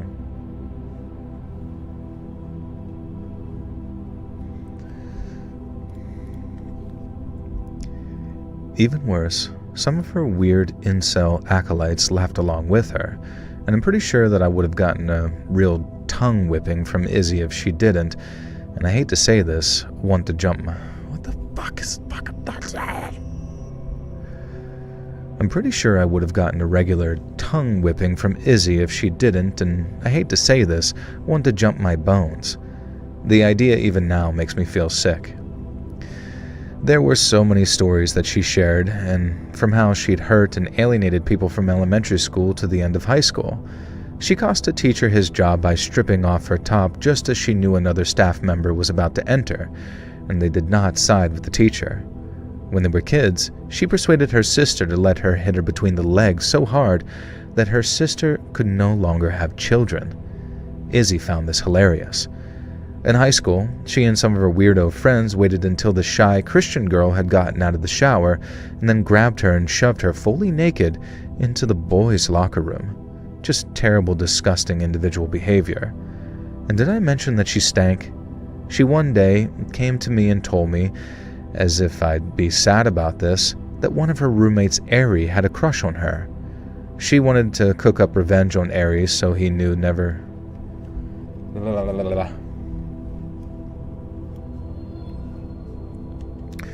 Are Joel and I old? Yeah, I think we're old, right? I'm 36. Hannah has children. I think that counts as, like, pretty old.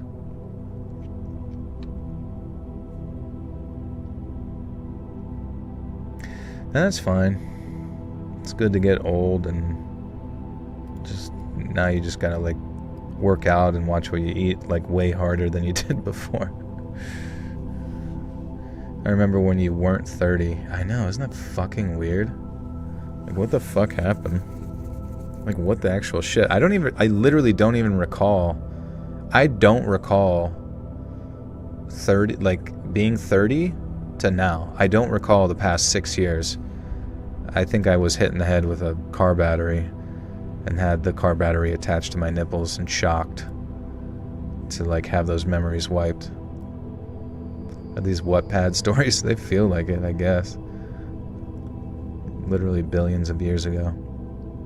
Mid-30s is strange to accept. Yeah, it's a bit strange.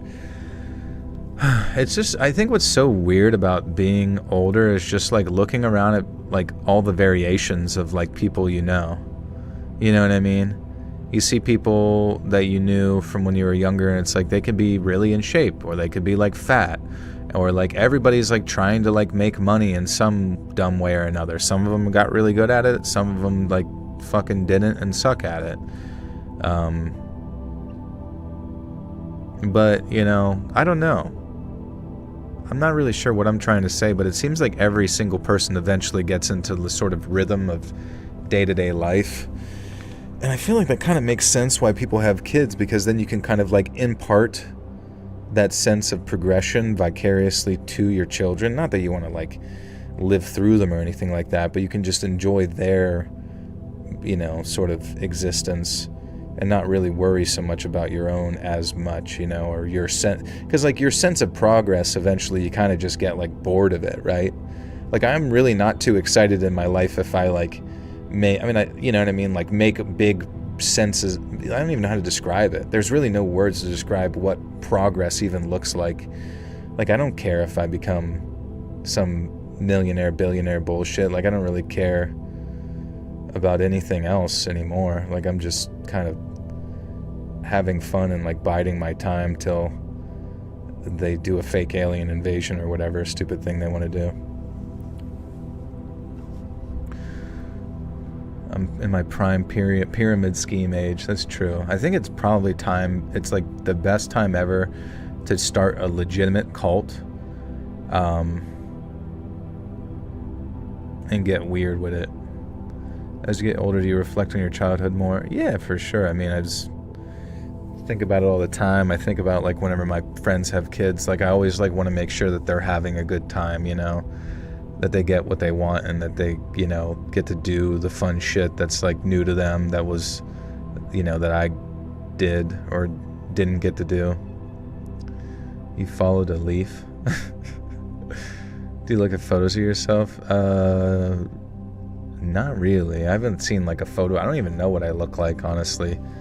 I know what I look like as much as you guys know me. I'm not even looking anymore. If someone takes a picture of me, I just like put a fucking grocery bag over my head.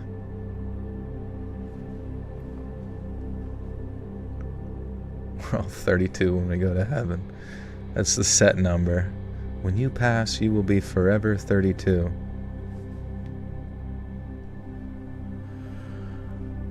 I already joined the Dungeon Crawler Carl cult, but I'll join another. I think you can do multiple cults. Don't waste your Russian charm. Thank you, comrade. The Slavic people are pretty funny, aren't they?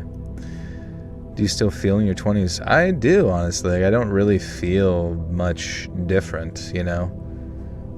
But I do realize that, you know, you are what you are, and it's fine. It's not even, like, it literally doesn't even benefit to even, like, remotely think about the continuation of time. You just, like, try to do repetitive habits that don't destroy you, you know, and make you 1% better, hopefully, every day or at least every week. My dad took a pic of me eating ramen yesterday, and I look like a 20-year-old gym rat for no reason. I look hella buff in the pic. That's good.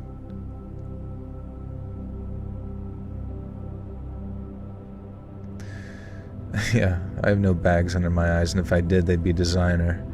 Our brain development stops in our 20s, so that would make sense. Yeah, I guess that makes sense. I mean, males finish their brain development, what, at like 25 or some shit? So, like, feeling like you're like that forever on. It's a little sad, though. Like, whenever I come across, like, people that are just, like, way smarter than me, I'm just like, fuck, dude, I guess I'm just, like, stuck like this forever.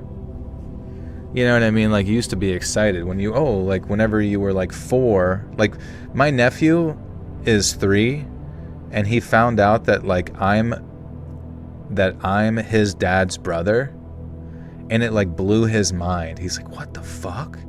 You guys are fucking brothers? I thought you were just some random old guy called Uncle Joel.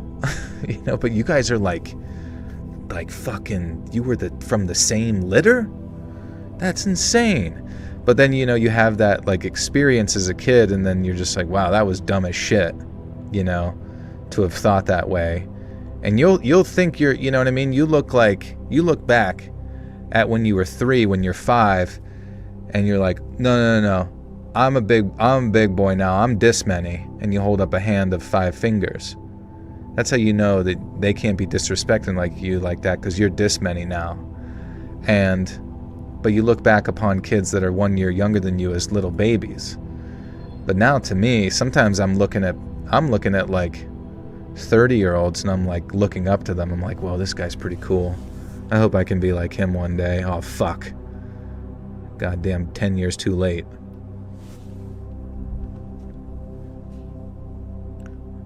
I'm just perma whatever the fuck this is. I got my first gray pube. First gray nutsack hair. Okay. She wanted to cook up revenge on Aries, so he knew never to lust after her again. I forget her plan exactly, but it involved leaking a dick pic all across campus. Now, I was having none of it, and I told her so. She stormed off, and I didn't hear from her again until late that night. And then I heard her banging on my door. Well, not exactly banging, but stabbing. She was stabbing.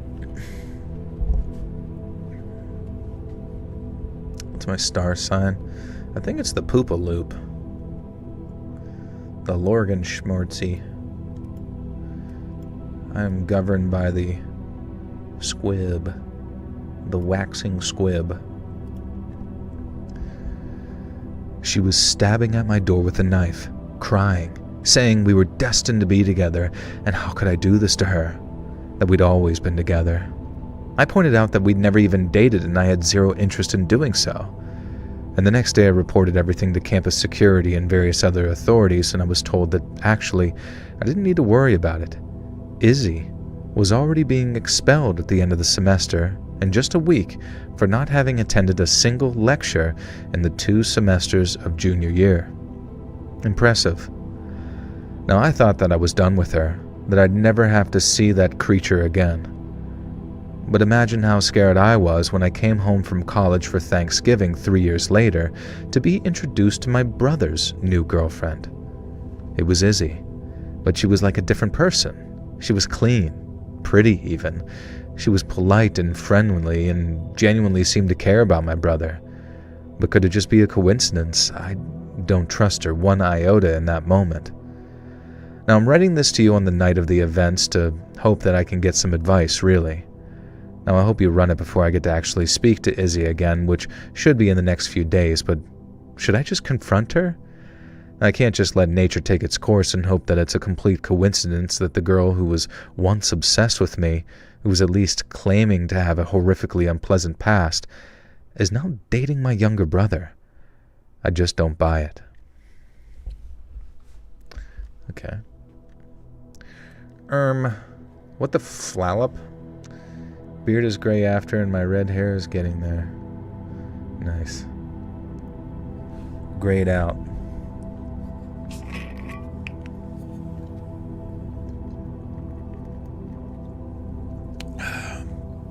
Fuck, man. I think I'm making some progress here.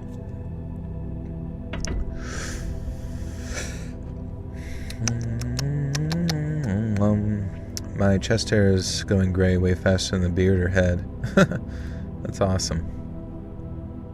Silverback gorilla.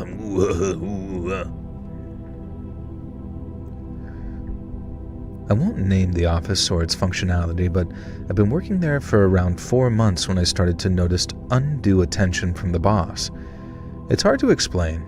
It was just like he looked at me more than he did the others. And then the emails started.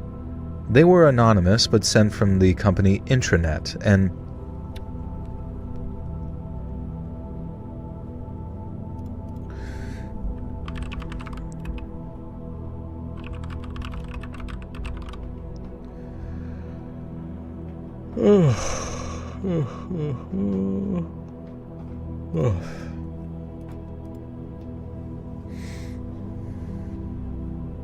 C Money, what up, dog? What up, dog? Yow. You'd like to grow a beard? We could try. Do I have chest hair? It's all braided, dangling down, like stalagmites.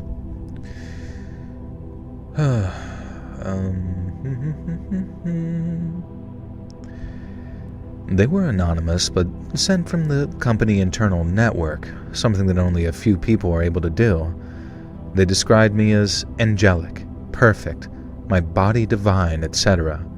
Now, for one, this is absolutely not true, and secondly, obviously not appropriate. Every time I checked my emails, I felt a spike of panic as a new anonymous love note appeared. I ramped up even further when my car was in the shop.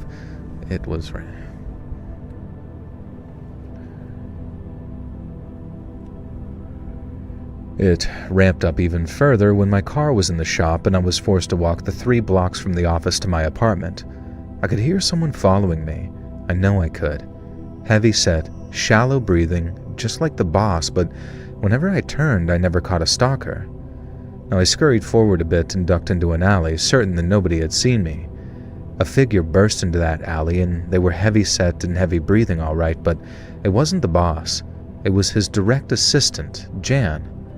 Now what the hell, I thought to myself. I asked Jan if she was okay and if she needed anything assisting with or whatever the fuck. A Brazilian just exploded in Instagram because he saw a UFO. They searched on Google Maps and please look.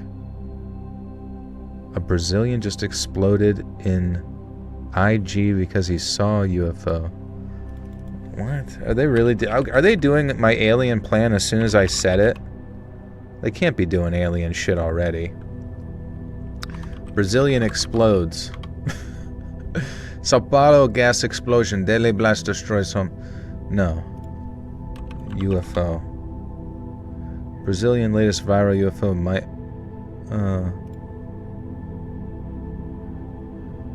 Do I braid my armpit hair? Yeah, everything is just matted. Let's see. Everything's matted and then laser removed. Let's see. The May-June 26 Piranha sighting viral social media case. The claim. Liao posted dramatic footage on Instagram and TikTok showing bright multicolored lights hovering over a remote forest. He claimed a large disc-shaped craft descended, emitted an eerie mechanical sound, and then vanished at night, high speed, completely upending his worldview. The aftermath videos went viral following the explosion of over 40,000 over 1.4 million a day. Internet users began tracking his location on Google Earth, pointing out anomalous landscape features. Official stance on June 3rd, 2026, the Brazilian Air Force, Fabulous, and Regional Air Traffic Control officially spoke out, stating that no unknown objects or anomalous aerial phenomenon were detected by military radar in that sector. The Brazilian intelligence agency, ABIN, also denied claims they had tried to contact the influencer to cover up the incident. I don't know. Can we get it? Anybody got any updates on this bullshit? People just like spontaneously exploding looking at a fucking alien. I mean, that would be a good way to get rid of everybody, right? Just shoot them with fucking beams and they explode. God, that'd be brutal. Just everyone around you just starts exploding from alien beams. Oh boy. Guess it is what it is. Don't have much control over it. Let's read. Put in Google Maps. What do I put in Google? Google Maps. I'm looking on Google Maps. I ain't see shit, bro. Dear Google Maps. Brazilian UFO Google Maps. Wait, you're telling me on Google Maps there's...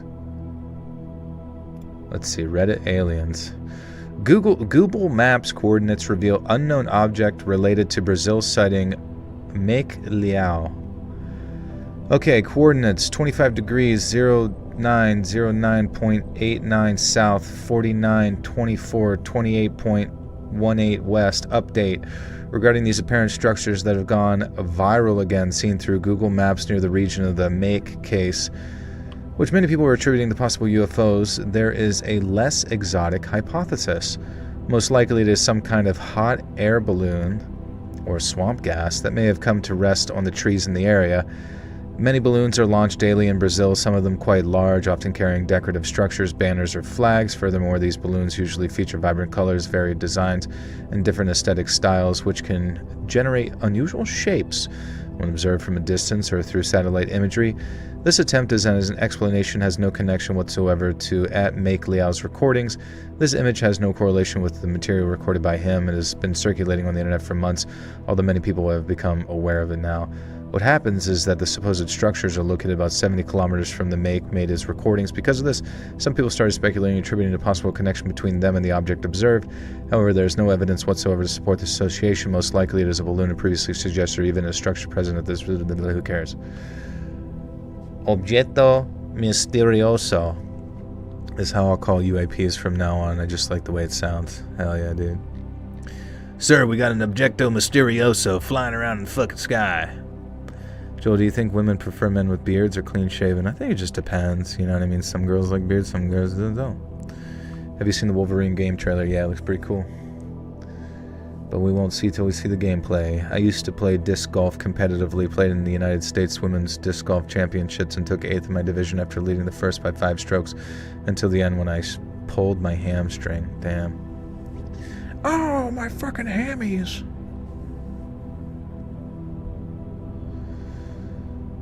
Oh, honestly, guys, who knows what's going on? Just do your thing, you know what I mean? Continue onward, citizen. I asked Jan if she was okay and if she needed help with anything, and she went full-on Karen on steroids. I was absolutely blasted with shrieks and accusations and yells about how I knew what I'd done. Then she grabbed me, uncomfortably by the breasts of all places, and dragged me into the alley. She said that it was such a tease at work, so maybe she'll leave me stripped and exposed for everyone to find and have their way with me. I was screaming, crying, shaking, and calling for help. I barely even noticed Jan, and I certainly was not a tease at work. I have a husband for one thing. And Jan began to tear at my clothes, trying to expose me, and I managed to viciously rake off my nail. I grabbed her by the titty. Stubble is good. There you go. Oh, bro, she wants it. She's barking at it. Oh my god. You guys are so disrespectful to these people who submit their traumatic experiences. How absolutely dare you?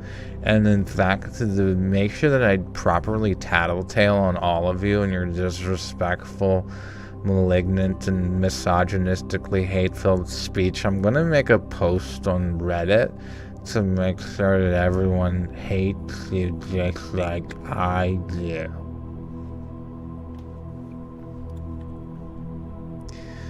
And once the hive mind is on my side, there's nothing you can do.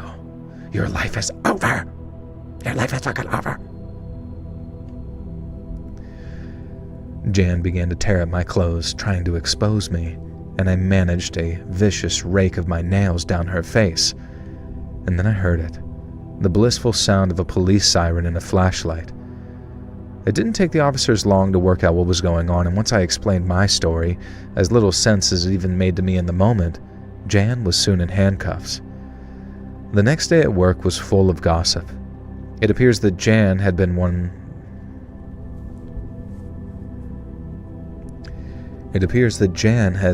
the one who thought I was teasing her, and on her work PC they found numerous fan fictions about me and all of this very inappropriate nature.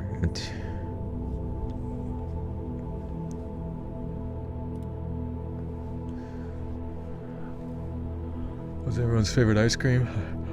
I've never tried ice cream. Is it good? The next day at work was full of gossip. It appears that Jan had been the one who thought that I was teasing her, and on her work PC they found numerous fanfics about me and her, all in an inappropriate nature, and it was as if she couldn't discern these fictions from reality. The boss told me that I've been keeping an eye. Schmied. Ew. The boss told me that he'd been keeping an eye on Jan to see how she behaved towards me because he suspected her of driving out another female hire but couldn't be completely sure. It was a relief to know that he wasn't constantly staring at me anyway, and I guess sometimes the obsessive and perverts are the least likely suspects, not always just the rich bosses who can apparently do whatever they want. Wait, no, that doesn't make any sense.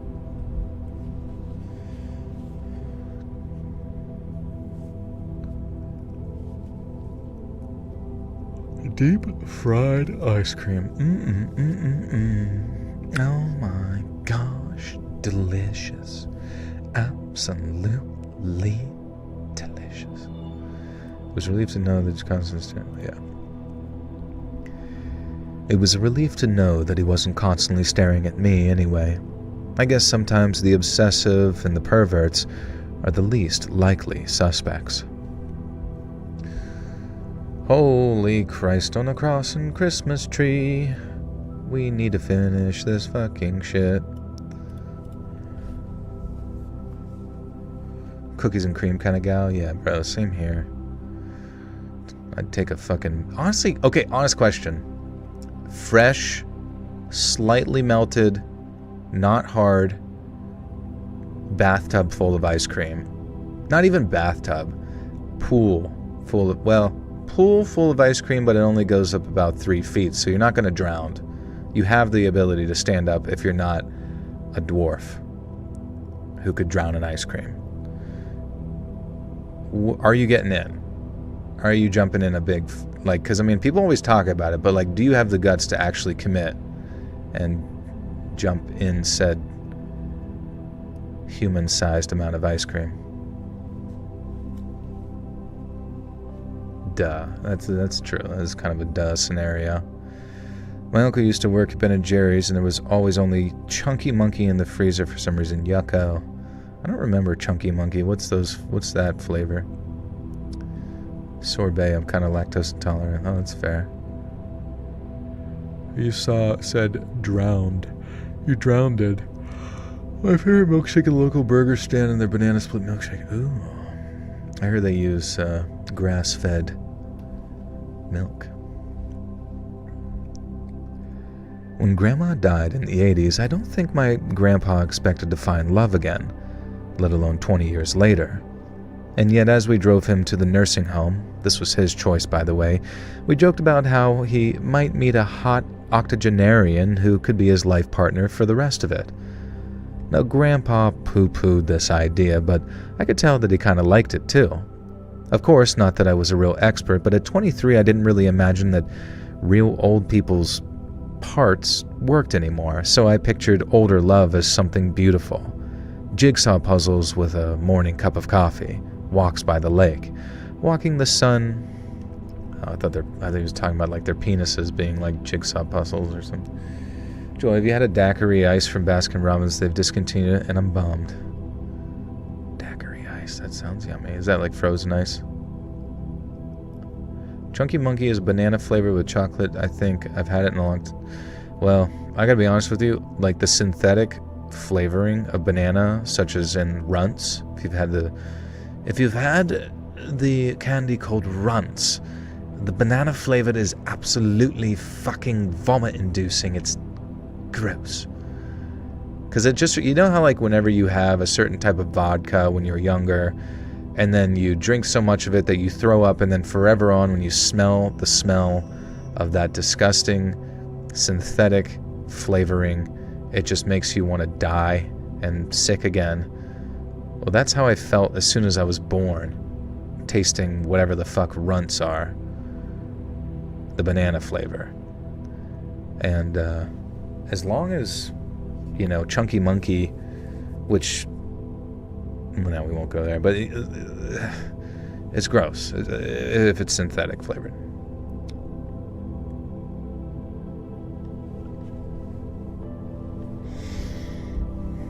You laughed so loud you woke up Ryan.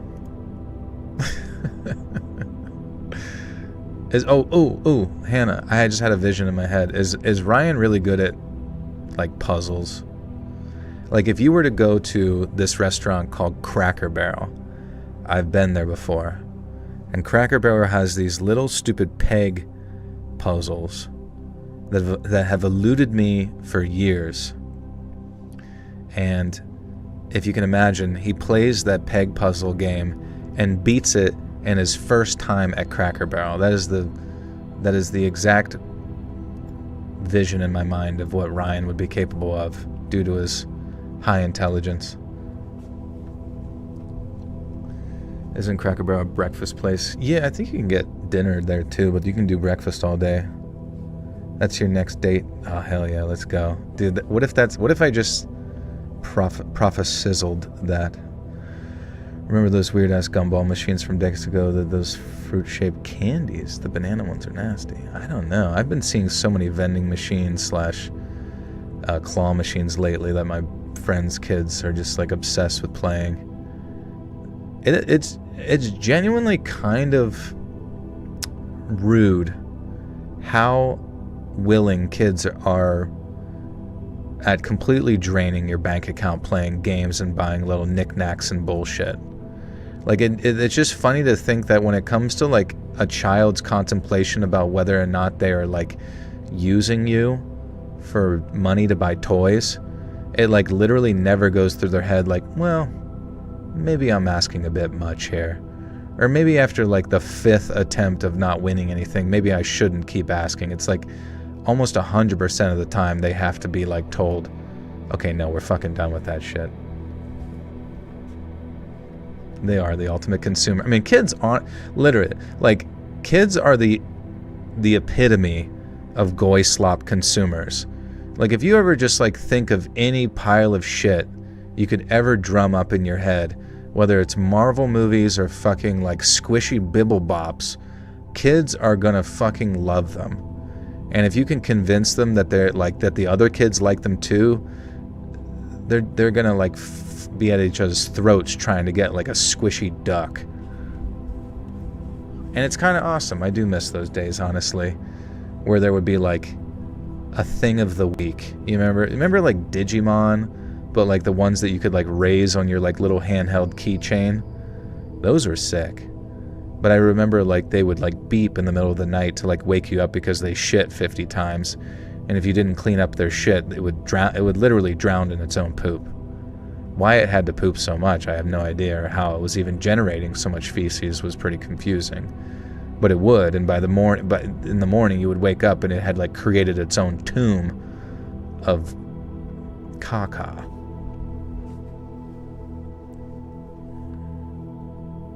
Yeah, pretty much Tamagotchi. Zoomers didn't have that level of responsibility. They had to have something. I swear to God, they probably had like Chow Pets or something from Sonic Adventure 2. Maybe. I don't know. Am I gonna read my little stories? Yeah. I love poop talk. Yeah, it's kind of sad. Like, I was talking to my buddy's daughters about it, and they agreed. I was like, isn't it crazy to think that, like, you guys realize right now, like, you're 4, or no, she was 5, the other one's 9, and they both realize that, like, peak humor is essentially talking about shit and poop and farts. And I'm like, are you guys gonna be astounded to find out that that type of humor is literally never going to change, and it's the peak of everything, and it never gets old. And they said, that's great to hear, Joel. Thanks for letting us know. I said, you're welcome, you little fuckers. Of course, not that I was a real expert, but at 23, I didn't really imagine that real old people's parts worked anymore. And so I pictured older love as something beautiful. Jigsaw puzzles with a morning cup of coffee, walks by the lake, watching the sun go down from a beach. And you know what? That's exactly what Grandpa found with Enid. Oh, also, on my birthday, my buddy's daughter taught me how to do a legitimate cartwheel. So you'll be proud to know that at 36 years old, I know how to do a fucking cartwheel. And I actually look pretty cool doing it.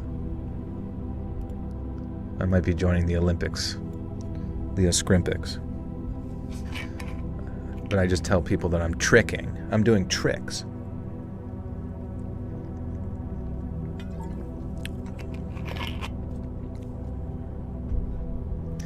Are old people real people? I do feel really bad for old people because, like,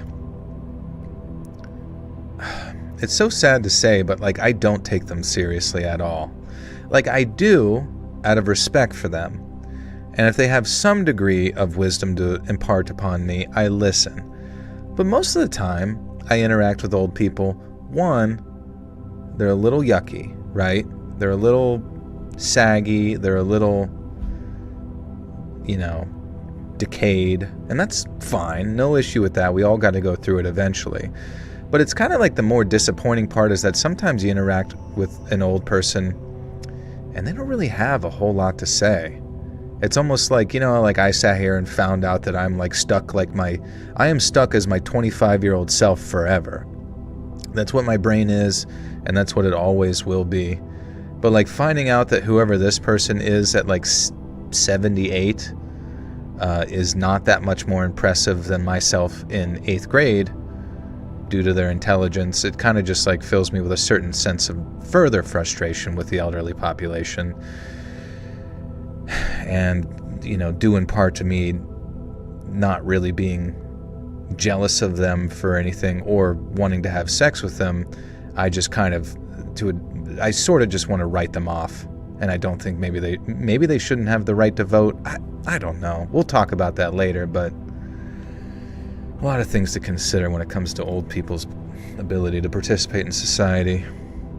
And a lot of it comes down to being hot and the fact that they aren't. And you know what? That's exactly what Grandpa found with Enid Beaton. I saw her giving him the eye on the day he moved in. After we'd unpacked Grandpa's meager belongings, I was out in the rec room making Grandpa and Dad a drink. Hey, wait, Enid Beaton? Is Enid short for Edith? I don't know, I think they fucked that up. What the hell was that? Edith. revoke their driver's license. Now that's actually true. Honestly, I feel like at a certain age you should just kind of be like, you should definitely have to go get your license like checked every year just to make sure that you're up to date on your capabilities. And then if you don't, I would imagine the government should have some form of like expedited process to get you involved in like public transport or public transportation, something like that. Maybe even just like a van that goes around and picks up old people and takes them to like a mayonnaise party or something. I don't know.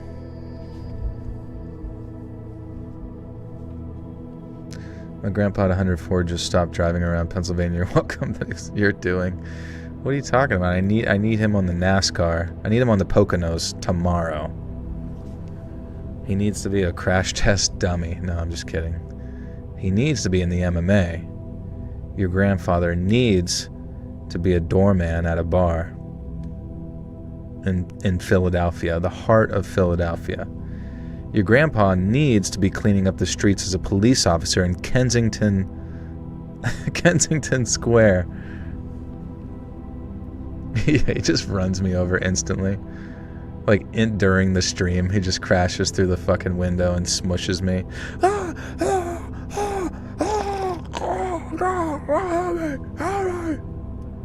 And he gets out. Hello? This isn't Cracker Barrel.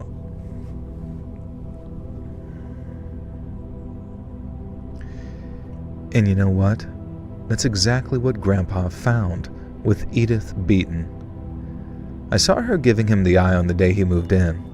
After we'd unpacked Grandpa's meager belongings, I was in the rec room making Grandpa and Dad a drink. Edith sidled up to me, introduced herself, and told me that my grandpa was a bit a dish. A bit of a dish? Motherfucking, I don't know. I don't even give a shit. Guys, do I have to make any stories for my channel anymore? I've made 1,000 videos. Is that not a fucking enough? Is that enough scary shit to listen to for the rest of time? Just start the playlist over. Fuck. So I have a Sapporo for the first time at my B-Day dinner. I had a red bean paste bread pastry for the first time. We both were hella good. Nice. Did I have cake for my birthday? I did, dude. I had fucking lasagna, which was amazing, and then my friend made me like a chocolate cake with peanut butter icing, chocolate,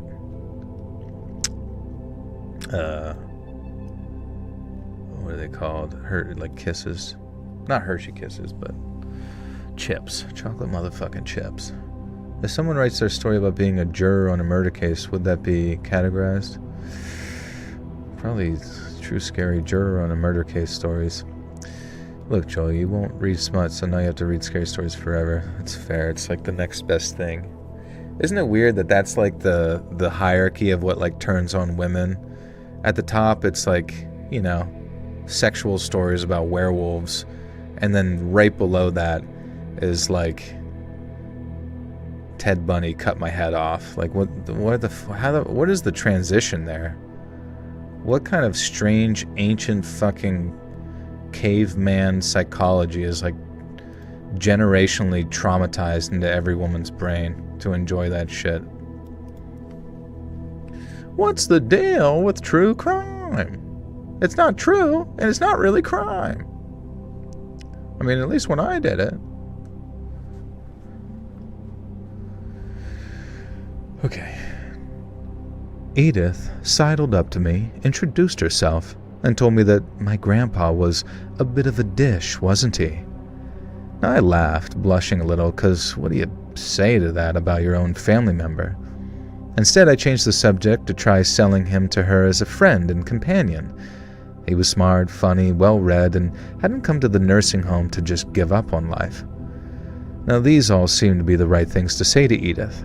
Her eyes lit up at the idea of Grandpa wanting a new lease on life, and she told me that what she'd been looking for, too.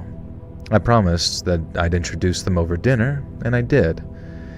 Now, it was soon clear that they would become fast friends. The residents were encouraged to commute with their family commute.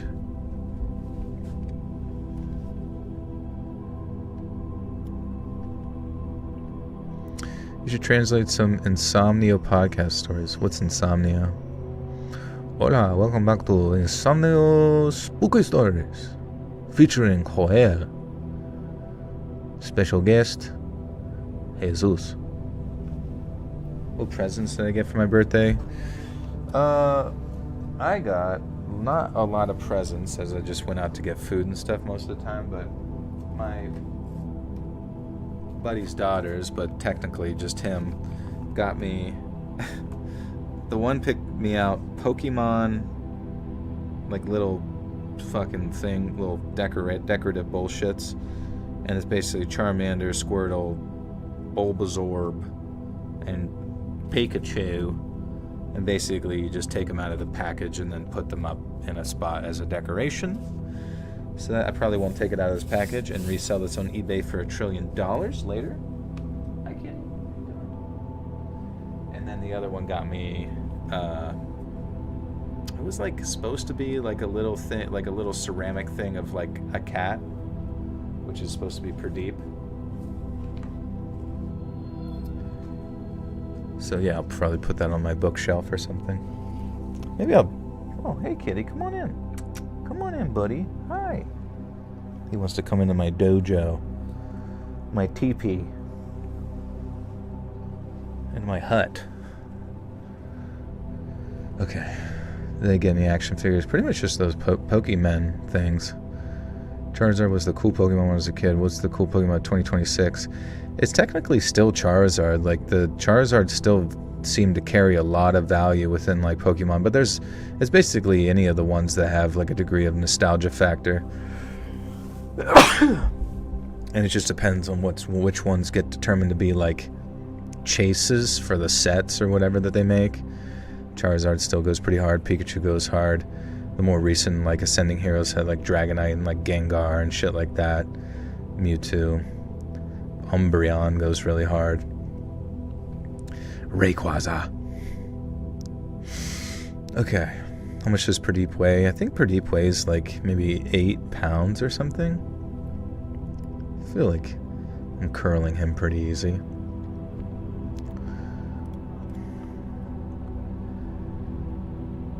The residents were encouraged to commune with their family members. I can't read.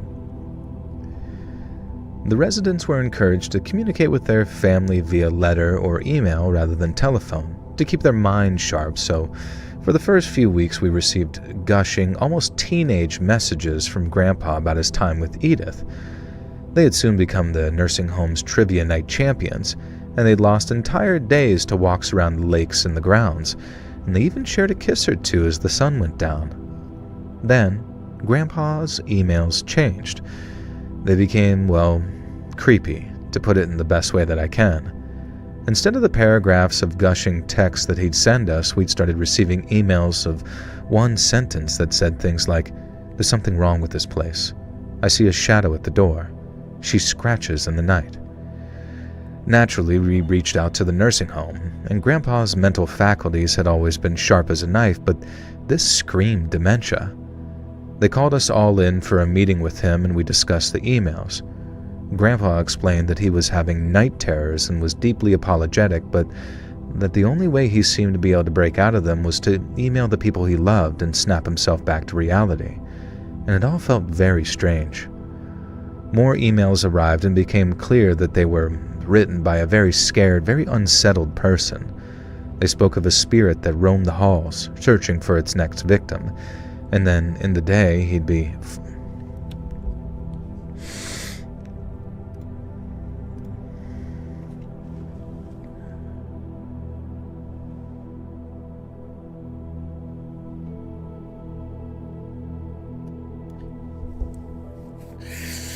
Oh, man.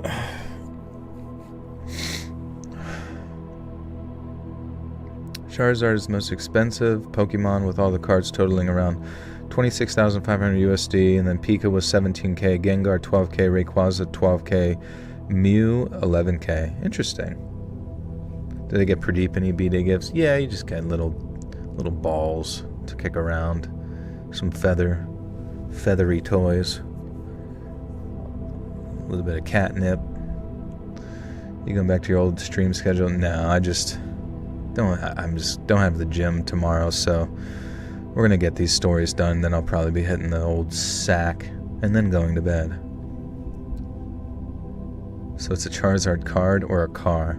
It's up to you, brother. You decide.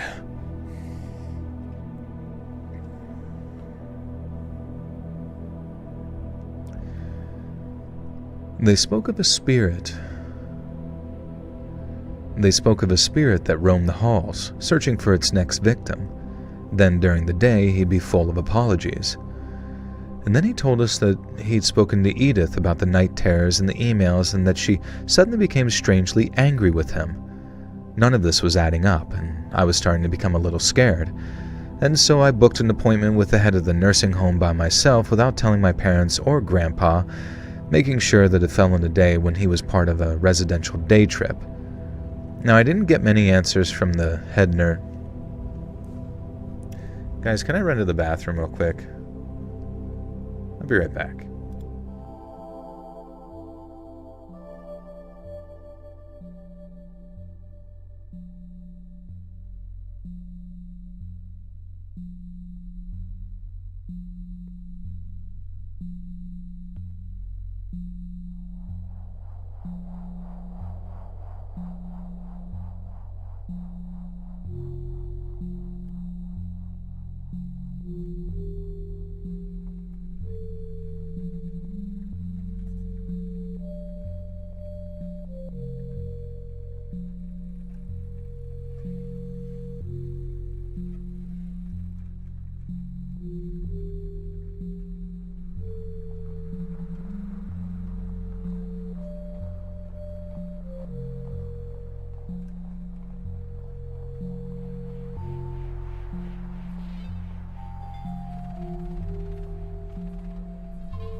Dr. Poop has returned.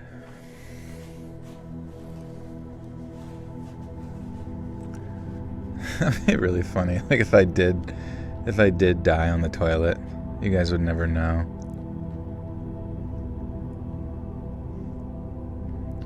What if one day was just left? I'll be right back. And I know, that's what I'm saying. What if I just got pulled into a fucking tsunami of shit? I got pulled into a toilet bowl and I just came out the other side through a pipe that ended me up in Bangladesh. Is there a link to the background song using the immersion? It's called In My Core A by Secede. Of course, now you can hear Pradeep pooping in the background in his shit box.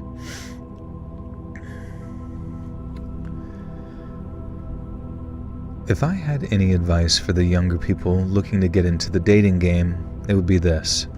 Do not trust anyone who claims they love you and are obsessed with you. If they've known you for 1 week and they're declaring you're the one, then they're probably having some sort of... That's actually so true. Honestly, anyone who's just like instantaneously obsessed with someone without really knowing them that well is... It's a bit strange, right?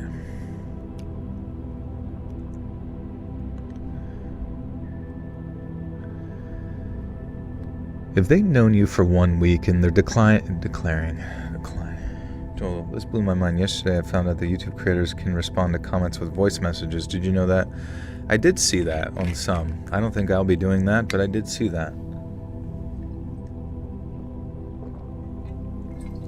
I got nothing to say.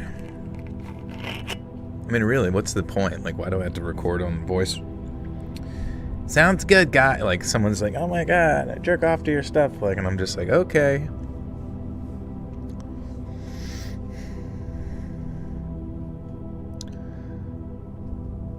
If they've known you for 1 week and they're declaring you're the one, then they probably have an ulterior motive. I know this makes me sound cynical, but about a decade ago, I had a horrific experience with a very horrific person in every way, and for the most part, I only have myself to blame. I'm a minor public figure in a few fields, so I won't go into details about this woman or how we met. It was an industry that I worked in before the one I work in now. This woman contacted me out of the blue to tell me that I was her favorite non-fiction writer in a certain field, and that something I'd made after that career was her favorite thing of all time. Now, don't get me wrong, I was proud of this thing I'd made, and I appreciate anyone who enjoys it. But immediately, to claim it was her favorite thing ever made, alarm bells were ringing. It wasn't even 99% as good as most other things, and again, I say that I am proud of this piece or work I'd released, but already I was fairly certain that I was being love-bombed, and this woman wanted something from me. Unfortunately, due to a mixture of naivety and idiocy and really neurodivergence, I wasn't willing to actually say so.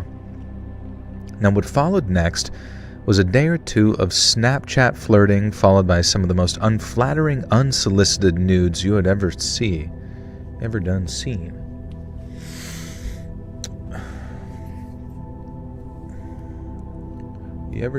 seen? Hey, thanks, Sarah. I love you too. The BPD. Is that what it is? Like, people who love bomb like that and obsessed with you have, like, guaranteed BPD? And if someone does have BPD, could they be, like, fun, maybe? Beautiful princess disease?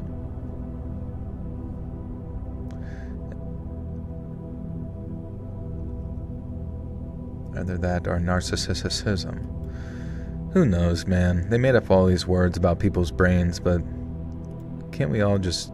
whatever happened to just calling someone a dumb, crazy bitch? People with BPD are stereotyped as being fun. I know, they should be stereotyped as locked up in a padded cell. Sociopaths, psychopaths, narcissists, all categories can have BPD. I guess, man, who knows? Just keep an eye out for them and don't give them what they desire. Hey, see you, Lynn. Take care. Sleep tight. Love bombing is a tactic used by predators as well as those with cluster B personality disorders. Cloister B personality.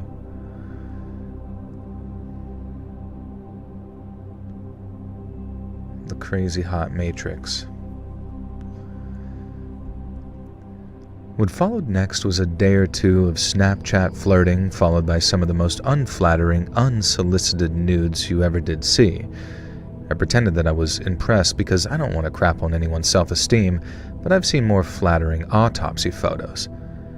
And the next day, and if this seems quick, it's because it was, she asked if she could come down to visit me because there was clearly chemistry between us, and she had a feeling that maybe we were designed to be together.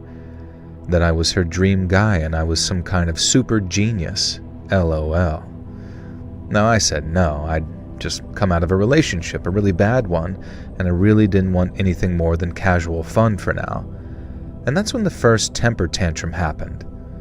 Now supposedly and suddenly I'd be making her feel... BPD sounds like being a nightmare you can't wake up from. I have no idea, dude. All of the social media psychology terms just make people feel special. I mean, it's true, but I don't fucking know, and I don't even give a fuck.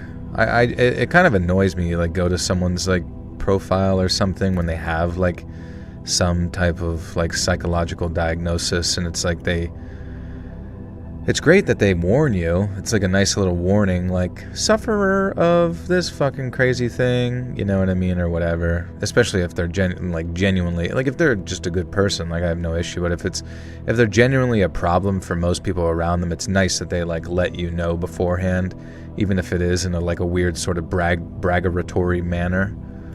But it is quite odd to me how, like, genuinely open people are with putting in their bio, like, how extraordinarily not so awesome their brain is. Little Moosey, you are never getting out of this basement. I'm diagnosed with BPD. It's not fun, but if you work on yourself and stay sober, it always gets... Now, did it begin after the lack of sobriety, or what started? Hey, Rocker Red, what's up, dude? Psychology diagnoses aren't always you wear as a badge of honor, in my opinion. I mean, I don't think you should, really. Unless... I don't know. Having a parent with untreated BPD was very harmful to me. I only began to realize and heal from it in recent years. BPD partners can be good, but the addiction or even normal work gets rough, yeah.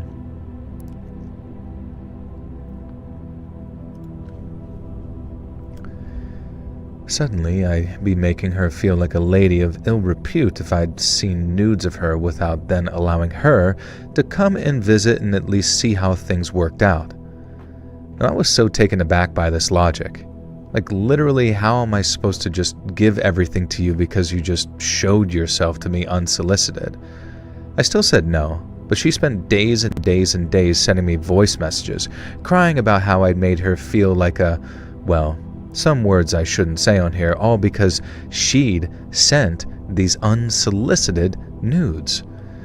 And so eventually I just said yes, come visit for 4 days and we can see how things went. I knew how they'd go. I'd had no interest in being in a relationship, and I wasn't attracted to her. Maybe in person I could just let her down gently. And when I met her at that station, it was even more obvious that I was deeply, deeply unattracted to who she was. And not only that, but within 10 minutes of getting to my house, she wanted to engage in physical activity, if you know what I mean, and I tried everything to put her off, and eventually she kind of pushed herself onto me and started doing things that I was in no mood for and had no attraction to do. And the next day I told her that, as she'd promised, we'd give it a try, but I really wasn't feeling any chemistry between us, and I didn't think a relationship was a good idea. Cue tantrum number 2. This time I'd lured her down here with the intent of intimate activity, which I had texted to... It's kind of like psycho how people people are just crazy, holy fuck. Having dealt with several people who are either BPD, MPD, it ain't fun being around them. That being said, I can, from afar, sympathize. Yeah, for sure. Faux show. Is the pH okay? Like the acidity you talking about?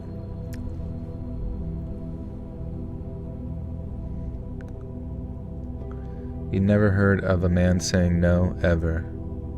To what? To sex? It doesn't mean that... I don't know. sound fresh. Look at me, I'm an autistic, BPD, bipolar, antisocial, slightly ADHD, vegan with OCD. Yeah, I mean, you see that shit all the time on Twitter, Blue Sky, all that kind of stuff. Just fucking like, I don't even know.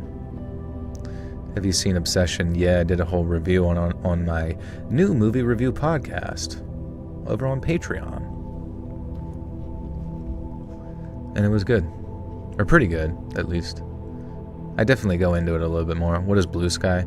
Blue Sky is like whenever like Elon Musk took over Twitter, all of the like sort of like jobless communists, you know what I mean, that just want to exist in their echo chamber of whatever the fuck, and mental illness, they all started Blue Sky, and so they just go over there and complain about Twitter, I guess, or something.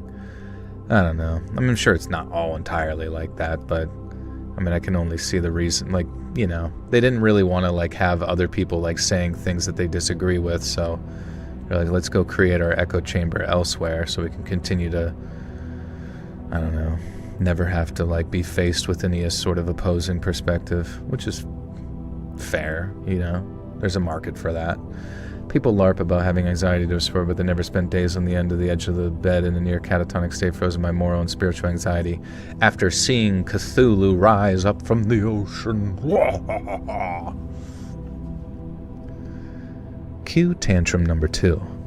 This time I lured her down here with the intent of intimate activity, which I had texts to disprove even, and that the only way she could possibly be comfortable with herself is if we started dating. But not just that. To prove my devotion to her, I had to allow her to move in. Now I should add that I was staying with my parents at the time. That night, without even consulting me that this would happen, she told my parents that I'd invited her to move in for a while. And then she kept encouraging me to tell them that she was the one. I don't know why I went along with it, other than in my defense I'd suffered some very severe psychological and physical issues over the last 10 years, which she had known about in advance and, in retrospect, had quite clearly manipulated these things. It became clearer what her end goal was when she started suggesting things like having my dad provide her with a weekly allowance so she could come off her disability. Holy shit. This is fucking legitimately bonkers.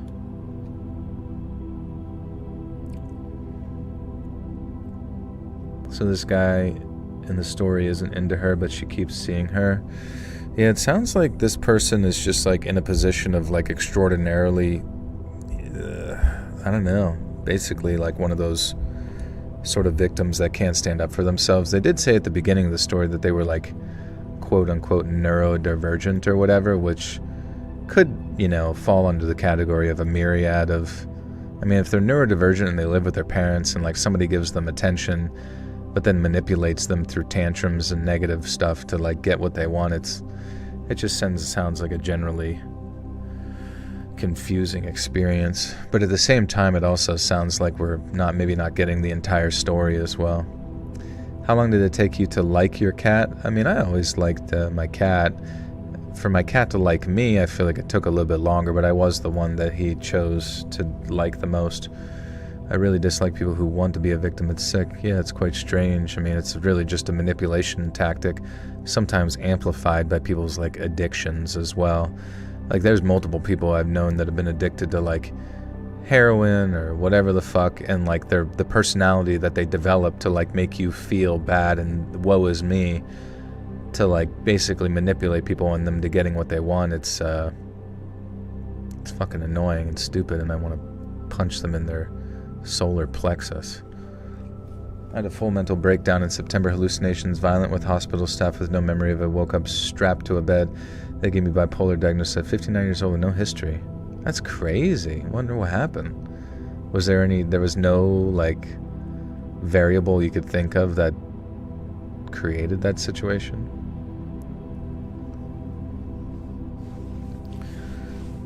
Wait, who else was there to like? You used to live with someone else? Oh yeah. I used to have roommates back when I got my cat. I had roommates from like 2014 till like 2020 when I lived in a different place.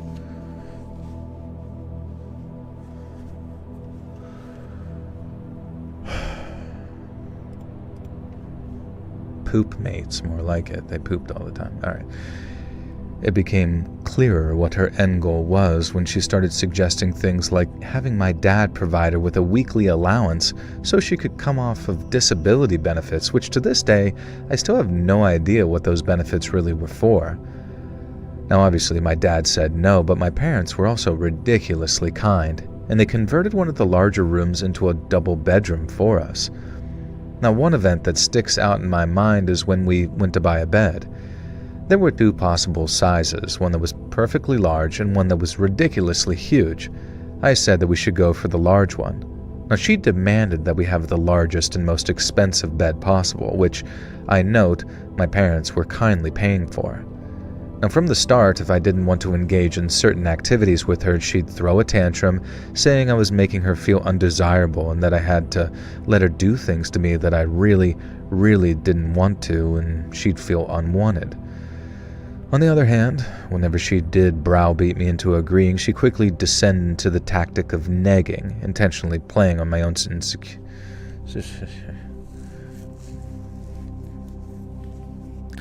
I was addicted to coffee. It's been 5 months since I drank coffee. My voice is stronger and deeper now. Coffee was obstructing my vocal cords. Interesting. Two bros sitting in a hot tub. Oh, frick. Frickin' crap.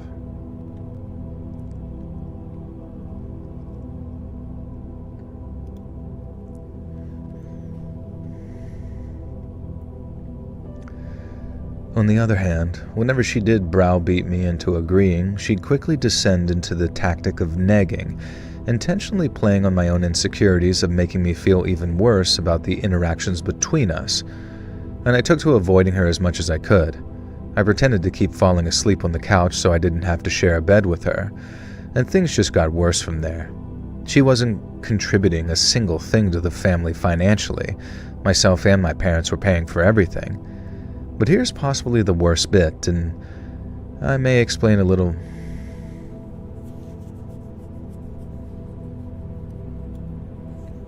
I had to try to neg me. I agreed with him. He didn't like that. What is negging again? Isn't it? It's like eggnog. Negnog. I tried to give the girl a little negnog, a little negging. Okay, Joel, I love the movie Signs. Is that the alien on the magazine? He's holding the one that the kid sees when the pups are spooked.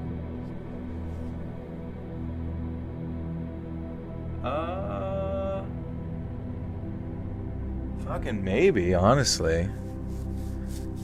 Let's see. I'm gonna look it up real quick. Alien from Signs. Images. Oh, wait, okay, hold on.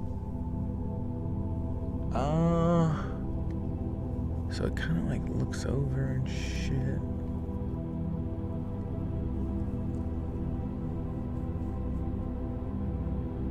Huh. Wait. I think it is. I think that's the alien from Signs, because in the picture you can see it, and then there's a door, and then there's a white, like, remainder of the wall, the exterior wall, and it seems like that's the juxtaposition of the alien standing in front of the door. Well, I actually have no idea. Maybe he made it. Maybe he made the alien. Negging is basically attempting to humble someone in a rude way. Humble someone in a rude way. What is negging? Sorry, Joel. That is actually very racist. Don't type that in again. Okay, examples of... Oh, wait. Negging is when someone gives you a backhanded compliment and a subtle insult to make you feel insecure, so you'll seek their approval. Oh my god, I fucking hate that shit, bro. Okay, so my buddy's older brother was always like 4 years older than us. And he was always like... He's ugly as shit, right? Just a fat piece of crap. Which is fine. It's fine to be disgusting. But the point is that, like, he just always had this personality that you had to, like, impress him. You know what I mean? With his, like, Oscar the Grouch attitude about everything. Like, you always had to, like, say the thing that made him happy, or like he would always find a way to like change, I don't even know, like make people feel like, yeah, right, or yeah, we'll see about that. Yeah. Wow, nice one. You know what I mean? Like that fucking attitude where it's just like constantly like a dickhead, where it's like you have, like he's just always like frames, I guess you could say, like he pulls people into his frame. It's condescending. He pulls you into his frame, and it's like you have to exist by his rules in his scenario, otherwise he's infinitely annoyed or frustrated, and it makes you feel like you need to just impress him or something like that. Now granted, I wasn't retarded, so like I would just be like, I fucking shut the fuck up, Adam, you know what I mean? But like when it came to like women, they always fell for that shit. They always like had to like impress him, or they always had to like, you know, and that's how I noticed that he got like many girlfriends that were way beyond his like goddamn league, because he would just like make them like constantly feel like he was some type of authority in any fucking situation, even though he was just a dipshit, you know, from someone who was like external, you know, who could see his moves, his tactics, his taekwondo. Like it was just, I don't know, like that type of shit just fucking annoyed the fuck out of me. But he had, if that's the definition of negging, he was a total neg-nog. Well, you're actually pretty smart for someone who looks like you. You'd be really attractive if you dress better. I usually don't like girls or guys like you, but you're different. You're cute, but your friends are hotter. It is often used in dating or flirting, but it is manipulative. The goal is usually to lower someone's confidence and make the person giving the insult seem harder to impress. A simple way to respond is, was that supposed to be a compliment, or I know you are, but what am I?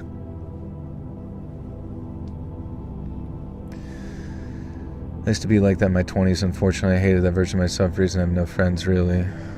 It's alright, man. At least you recognize it. At least you have the self-reflection to... I mean, it's not even that, like... It's not like, you know, that person in and of himself doesn't... But it's just like observing it from the outside. It just fucking like disgusts me. Like, it disgusts me. And like, he's the... Dude, he's the definition. This guy is also the definition of like the modern cry bully.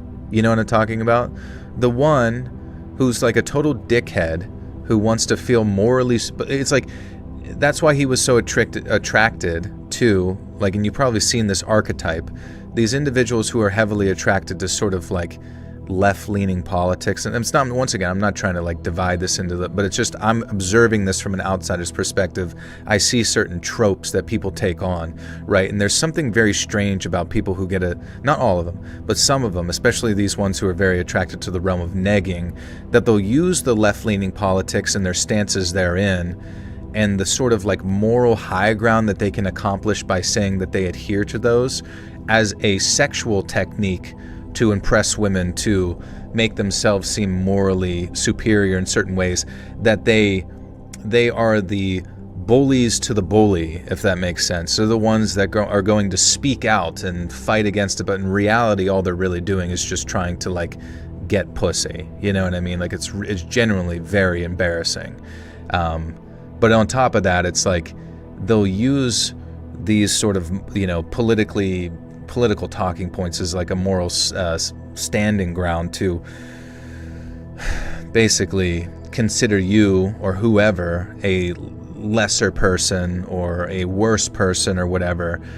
But in reality, it's just that it's their like sociopathic tendencies that make them more attracted to this realm, because it's basically like the side that like, I'm using these political talking points as justification to be a jerk, right? I'm actually a jerk at baseline, but because I see this like sort of social acceptance within this like political spectrum, I'm actually going to take advantage of the talking points within it to then leverage that to make me feel good while being an asshole, right? I feel good about exerting my opinion upon you and my perspectives, and there's really nothing you can say because I'm a big jerkaholic, and I'm really just like sociopathically attracted to. They're like the same people who would probably be around during like the witch hunts, right? They you know, like the people who killed the witches are probably baseline psychopathic and insane, but they feel justified within the cultural context to like burn the witches because everyone else says it's fine, you know what I mean?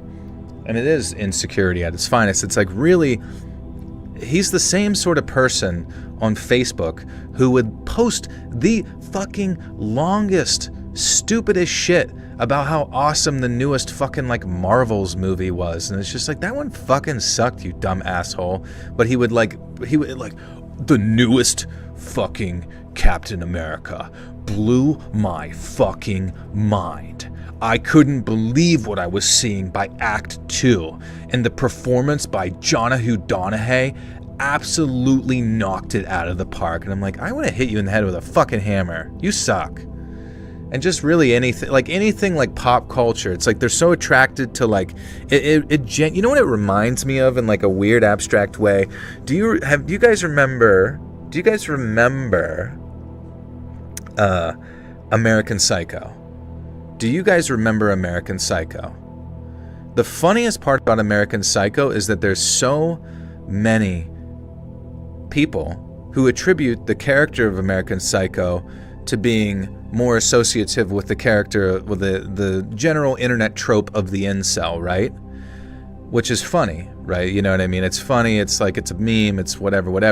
But then the best part about the character of, Christian Bale's character in that movie, Patrick Bateman, is that he literally goes on like this long... You know what? I'm going to bring it up.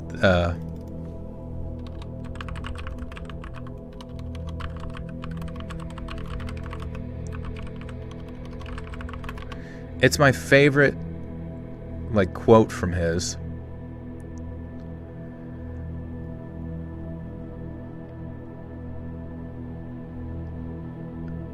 Yeah. Let's see if we can find it. Oh my god. Yeah, here it is. This is... Okay, so every time he's like...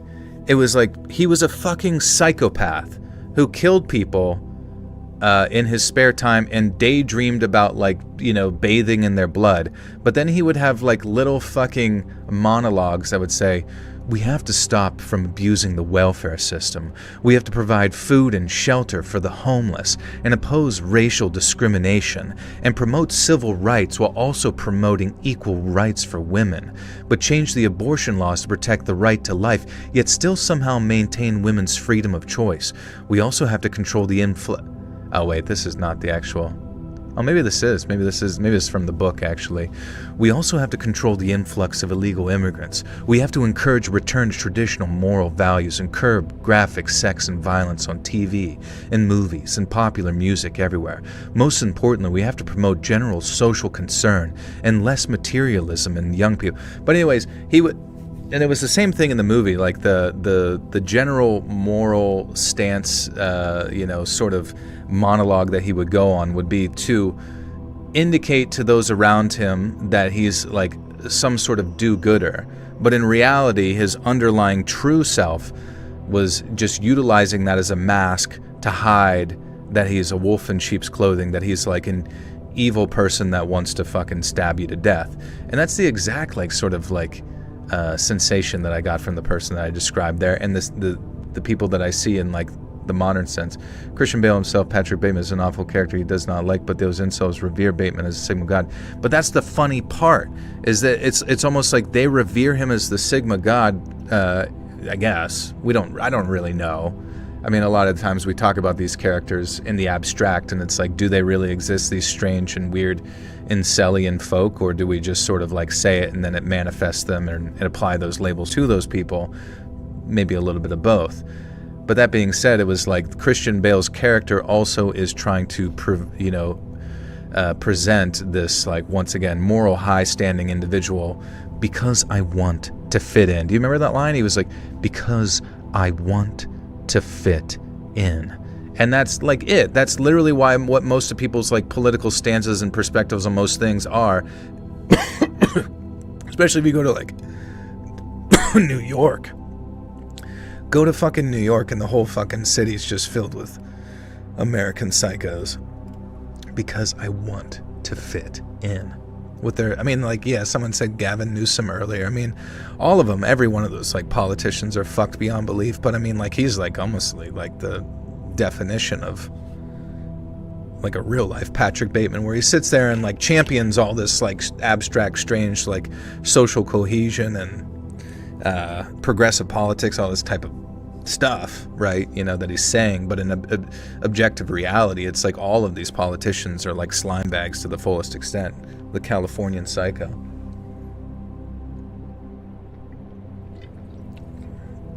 I choked on my own cum. Sorry, guys.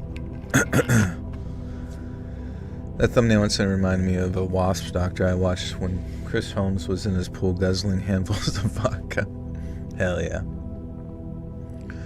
Alright. I mean, yeah, everything sounds good on paper, and that's the worst part about like our modern day politics, is so many people sit there and they accept the words that come out of a human's mouth, but they don't ever observe their actions that seemingly don't match their words. Like, I can't tell you how many people in my life within the realm of progressive politics have like pretended like they're substantially upstanding citizens, you know, within the realm of morality, but then they themselves are like the world's biggest jerks who would rather see you like rotting in fucking prison than ever have to like hear your, you know, even remotely nuanced take on a different perspective. And it's just like, it just disgusts me. I'm just like so fucking over it, dude. I'm so fucking sick of the fakery bullshit. But here's possibly the worst bit, and may explain a little more why I allowed? Excuse me. Bewitched.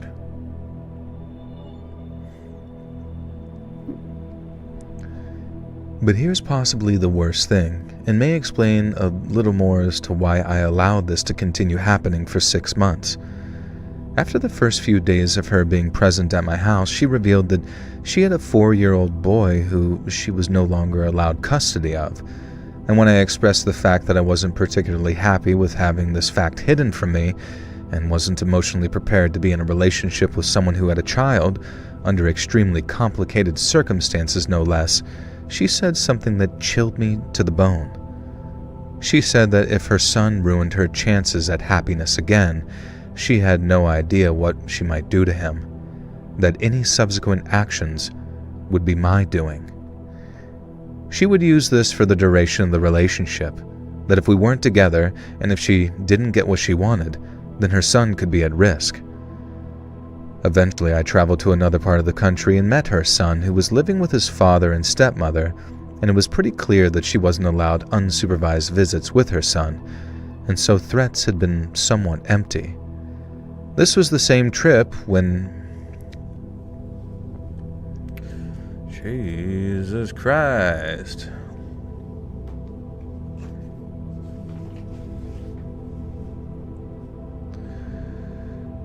Left-leaning because of some of the resources I used to survive wouldn't exist if I wasn't where I am. What are you saying? I'm not, no, I don't, it's not that I'm saying that I have specific issue with anyone's particular leanings. Like, I generally realize that it's all a fucking show and stupid. But when it comes to the general analytical process of like interacting with those people within that spectrum of thought, of which the majority of the time they have no actual influence over the political outcomes anyways, they just kind of like, I guess linguistically are more attracted to those words, you tend to find certain psychological profiles that are, in my mind, antithetical to what they actually say. And I find that if someone generally is somewhat of a sociopath with its anxiety, they're going to be attracted to those particular forms of language and political identities because it makes them feel morally superior. That's what you get when you interact with so many people within like the political spectrum. I mean, you look at someone like Destiny, various other people on the left-leaning spectrum of like politics. It's like they're generally not nice people. They're not good people. They've done a lot of bad stuff to people, but they have no issue whatsoever pointing out that you are, poopy head. You are the poopy head, no bad, do badder. You know what I mean? And they love to feel morally superior in said scenario. Talk their way through it with fucking snorting some Vyvanse or whatever, which is fine. But at the same time, it seems like there's literally no sense of self-reflection whatsoever. I'm coming to your house. I'm coming to kill you. No. In real life, in Los Angeles. It's so fucking stupid. Everything's so fucking stupid, dude. I'm an idiot. Everything sucks. It's so dumb. Power is nice, but have you ever colored with a fresh color straight out of the coloring box? It does feel good until my big stupid fucking monkey fingers snap the crayon in half every time I touch it. The min layer, take care. You can't snort Vyvanse. Says you, bucko.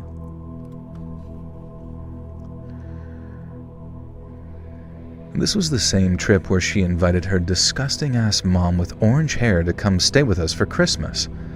Now, I was taken aback and said that perhaps this was something that we should discuss with my parents first. Her response? They'd be fine with it, and needless to say that they were not. Wait, what the fuck? Some supervisor, so her threats were, I don't even know. It's a bit rude towards orange-haired folk.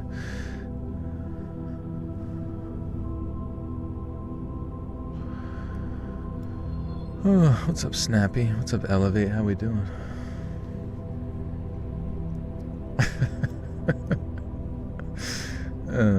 Everything's so silly.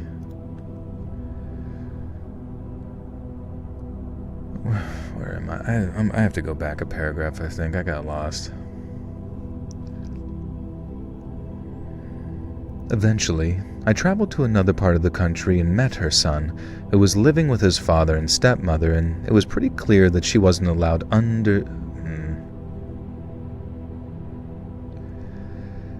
Eventually, I traveled to another part of the country and met her son, who was living with his father and stepmother, and it was pretty clear that she wasn't allowed... I suck cock, what the fuck? Eventually, I traveled to another part of the country and met her son, who was living with his father and stepmother, and it was pretty clear that she wasn't allowed unsupervised visits with her son, and so her threats had been somewhat empty. This was the same trip where she invited her disgusting mom with orange hair to come stay with us for Christmas.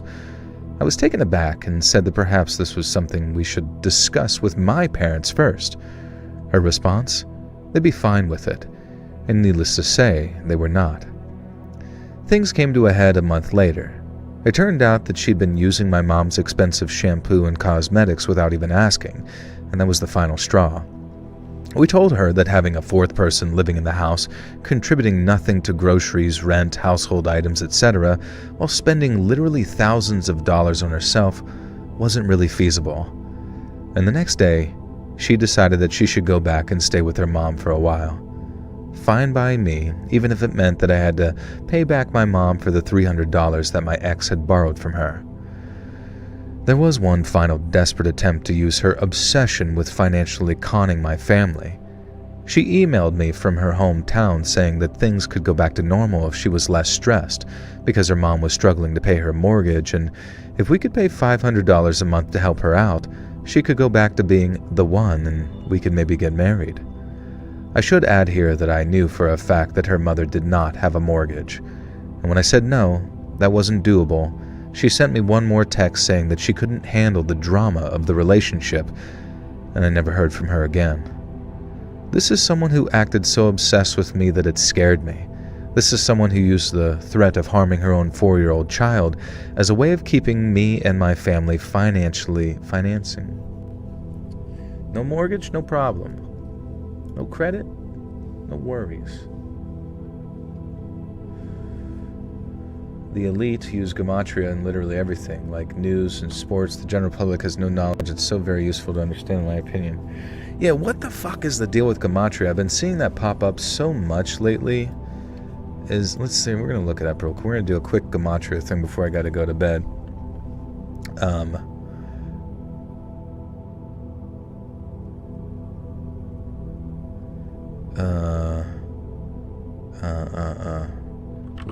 to see gematria. Gematria? Or maybe it's not gematria. I don't know. It's basically like turning words into numbers and numbers into words or some shit like that.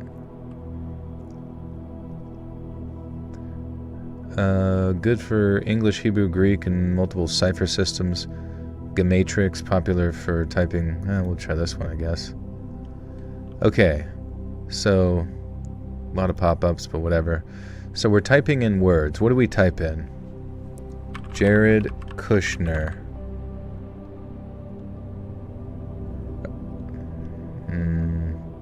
Original 134, reduction 53, reverse 190, reverse reduction 73. Does anybody know how this works? Isn't that like numerology? I don't think it's the same as numerology. Is that a new trading card game, Gematria? That's actually oh, dude, Justin, that's a brilliant idea, actually. To make like you'd have to be kind of smart, I guess, but figuring out how to like make your cards based on Gematria and have the number, you know what I mean? Like have multiple meanings and shit. Amber says the best channel to understand how Gematria is used in current news stories is Call Me Kinfolk. He explains a very easy to understand way. Gematria is the numbers of letters. They prove synergy. It's not for foretelling future. It's the logos secrecy. Oh, wait. So like you would have to see something in real time? Do it, Joel. You're smart. No, you. All over YouTube 8 to 10 years ago, Gematria this, Gematria that. Yeah, I don't know. Yeah. Oh, well, I actually managed to catch you live and watch all your videos, but it's been like 2 years since the last time I caught your live stream. No worries. I'm glad you're here. I'm decently smart, but I'm not that smart. Like, I do realize that, like, I'm pretty middling when it comes... Like, if I really put my mind to something, I can figure it out. But I definitely possess a strong sense of distractive laziness, for sure. Would I do a hand reveal? Probably not. No, dude, you don't want to see my boogered covered monkey paws. To be honest, Gematria won't make any sense to you unless you see someone explaining it in real time. I mean, I kind of understand it, but I was hoping that I could just type someone's name into the thing and it would say 666, and I'd be like, what the fuck?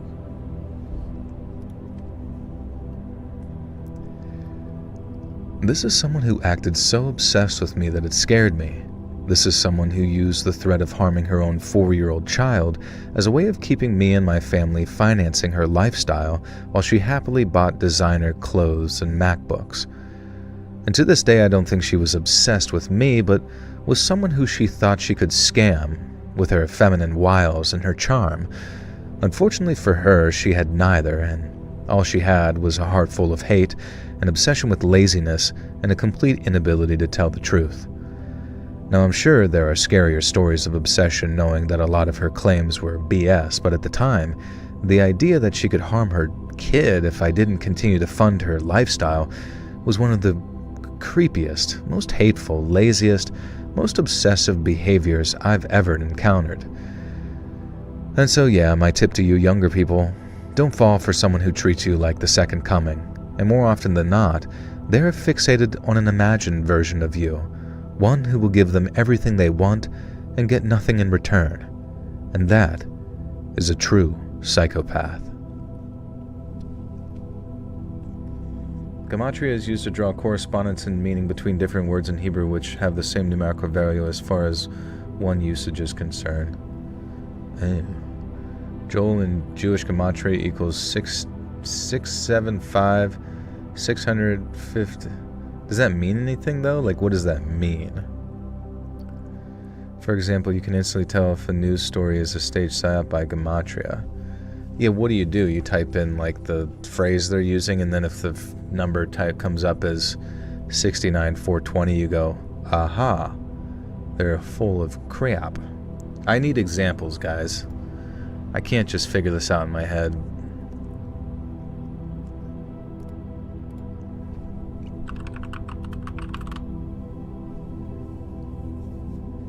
Rantin' and reading.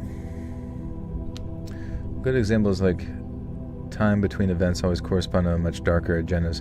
Oh yeah, did you guys, this is totally unrelated, but did you see that the time in which every time. So, okay, so Bitcoin operates on like, I think it's like 1,000 and some days between the rise to its new peak and then the duration of time it takes to get to its like lowest low, and then the rise to its new peak and then its lowest low. And we're about to hit like a new low here, I think in like October for like Bitcoin or something like that. But then once it hits in October, it's supposed to just like, you know, be on its like next climb or whatever. It seemed, but I mean, people had showed that it's the exact like amount of like days between the rise and its fall. Your farts are AI. Damn, these farts are AI, the way they got me GPTing. Alright, let's read the outro. You guys want to think of something funny for me to say at the end?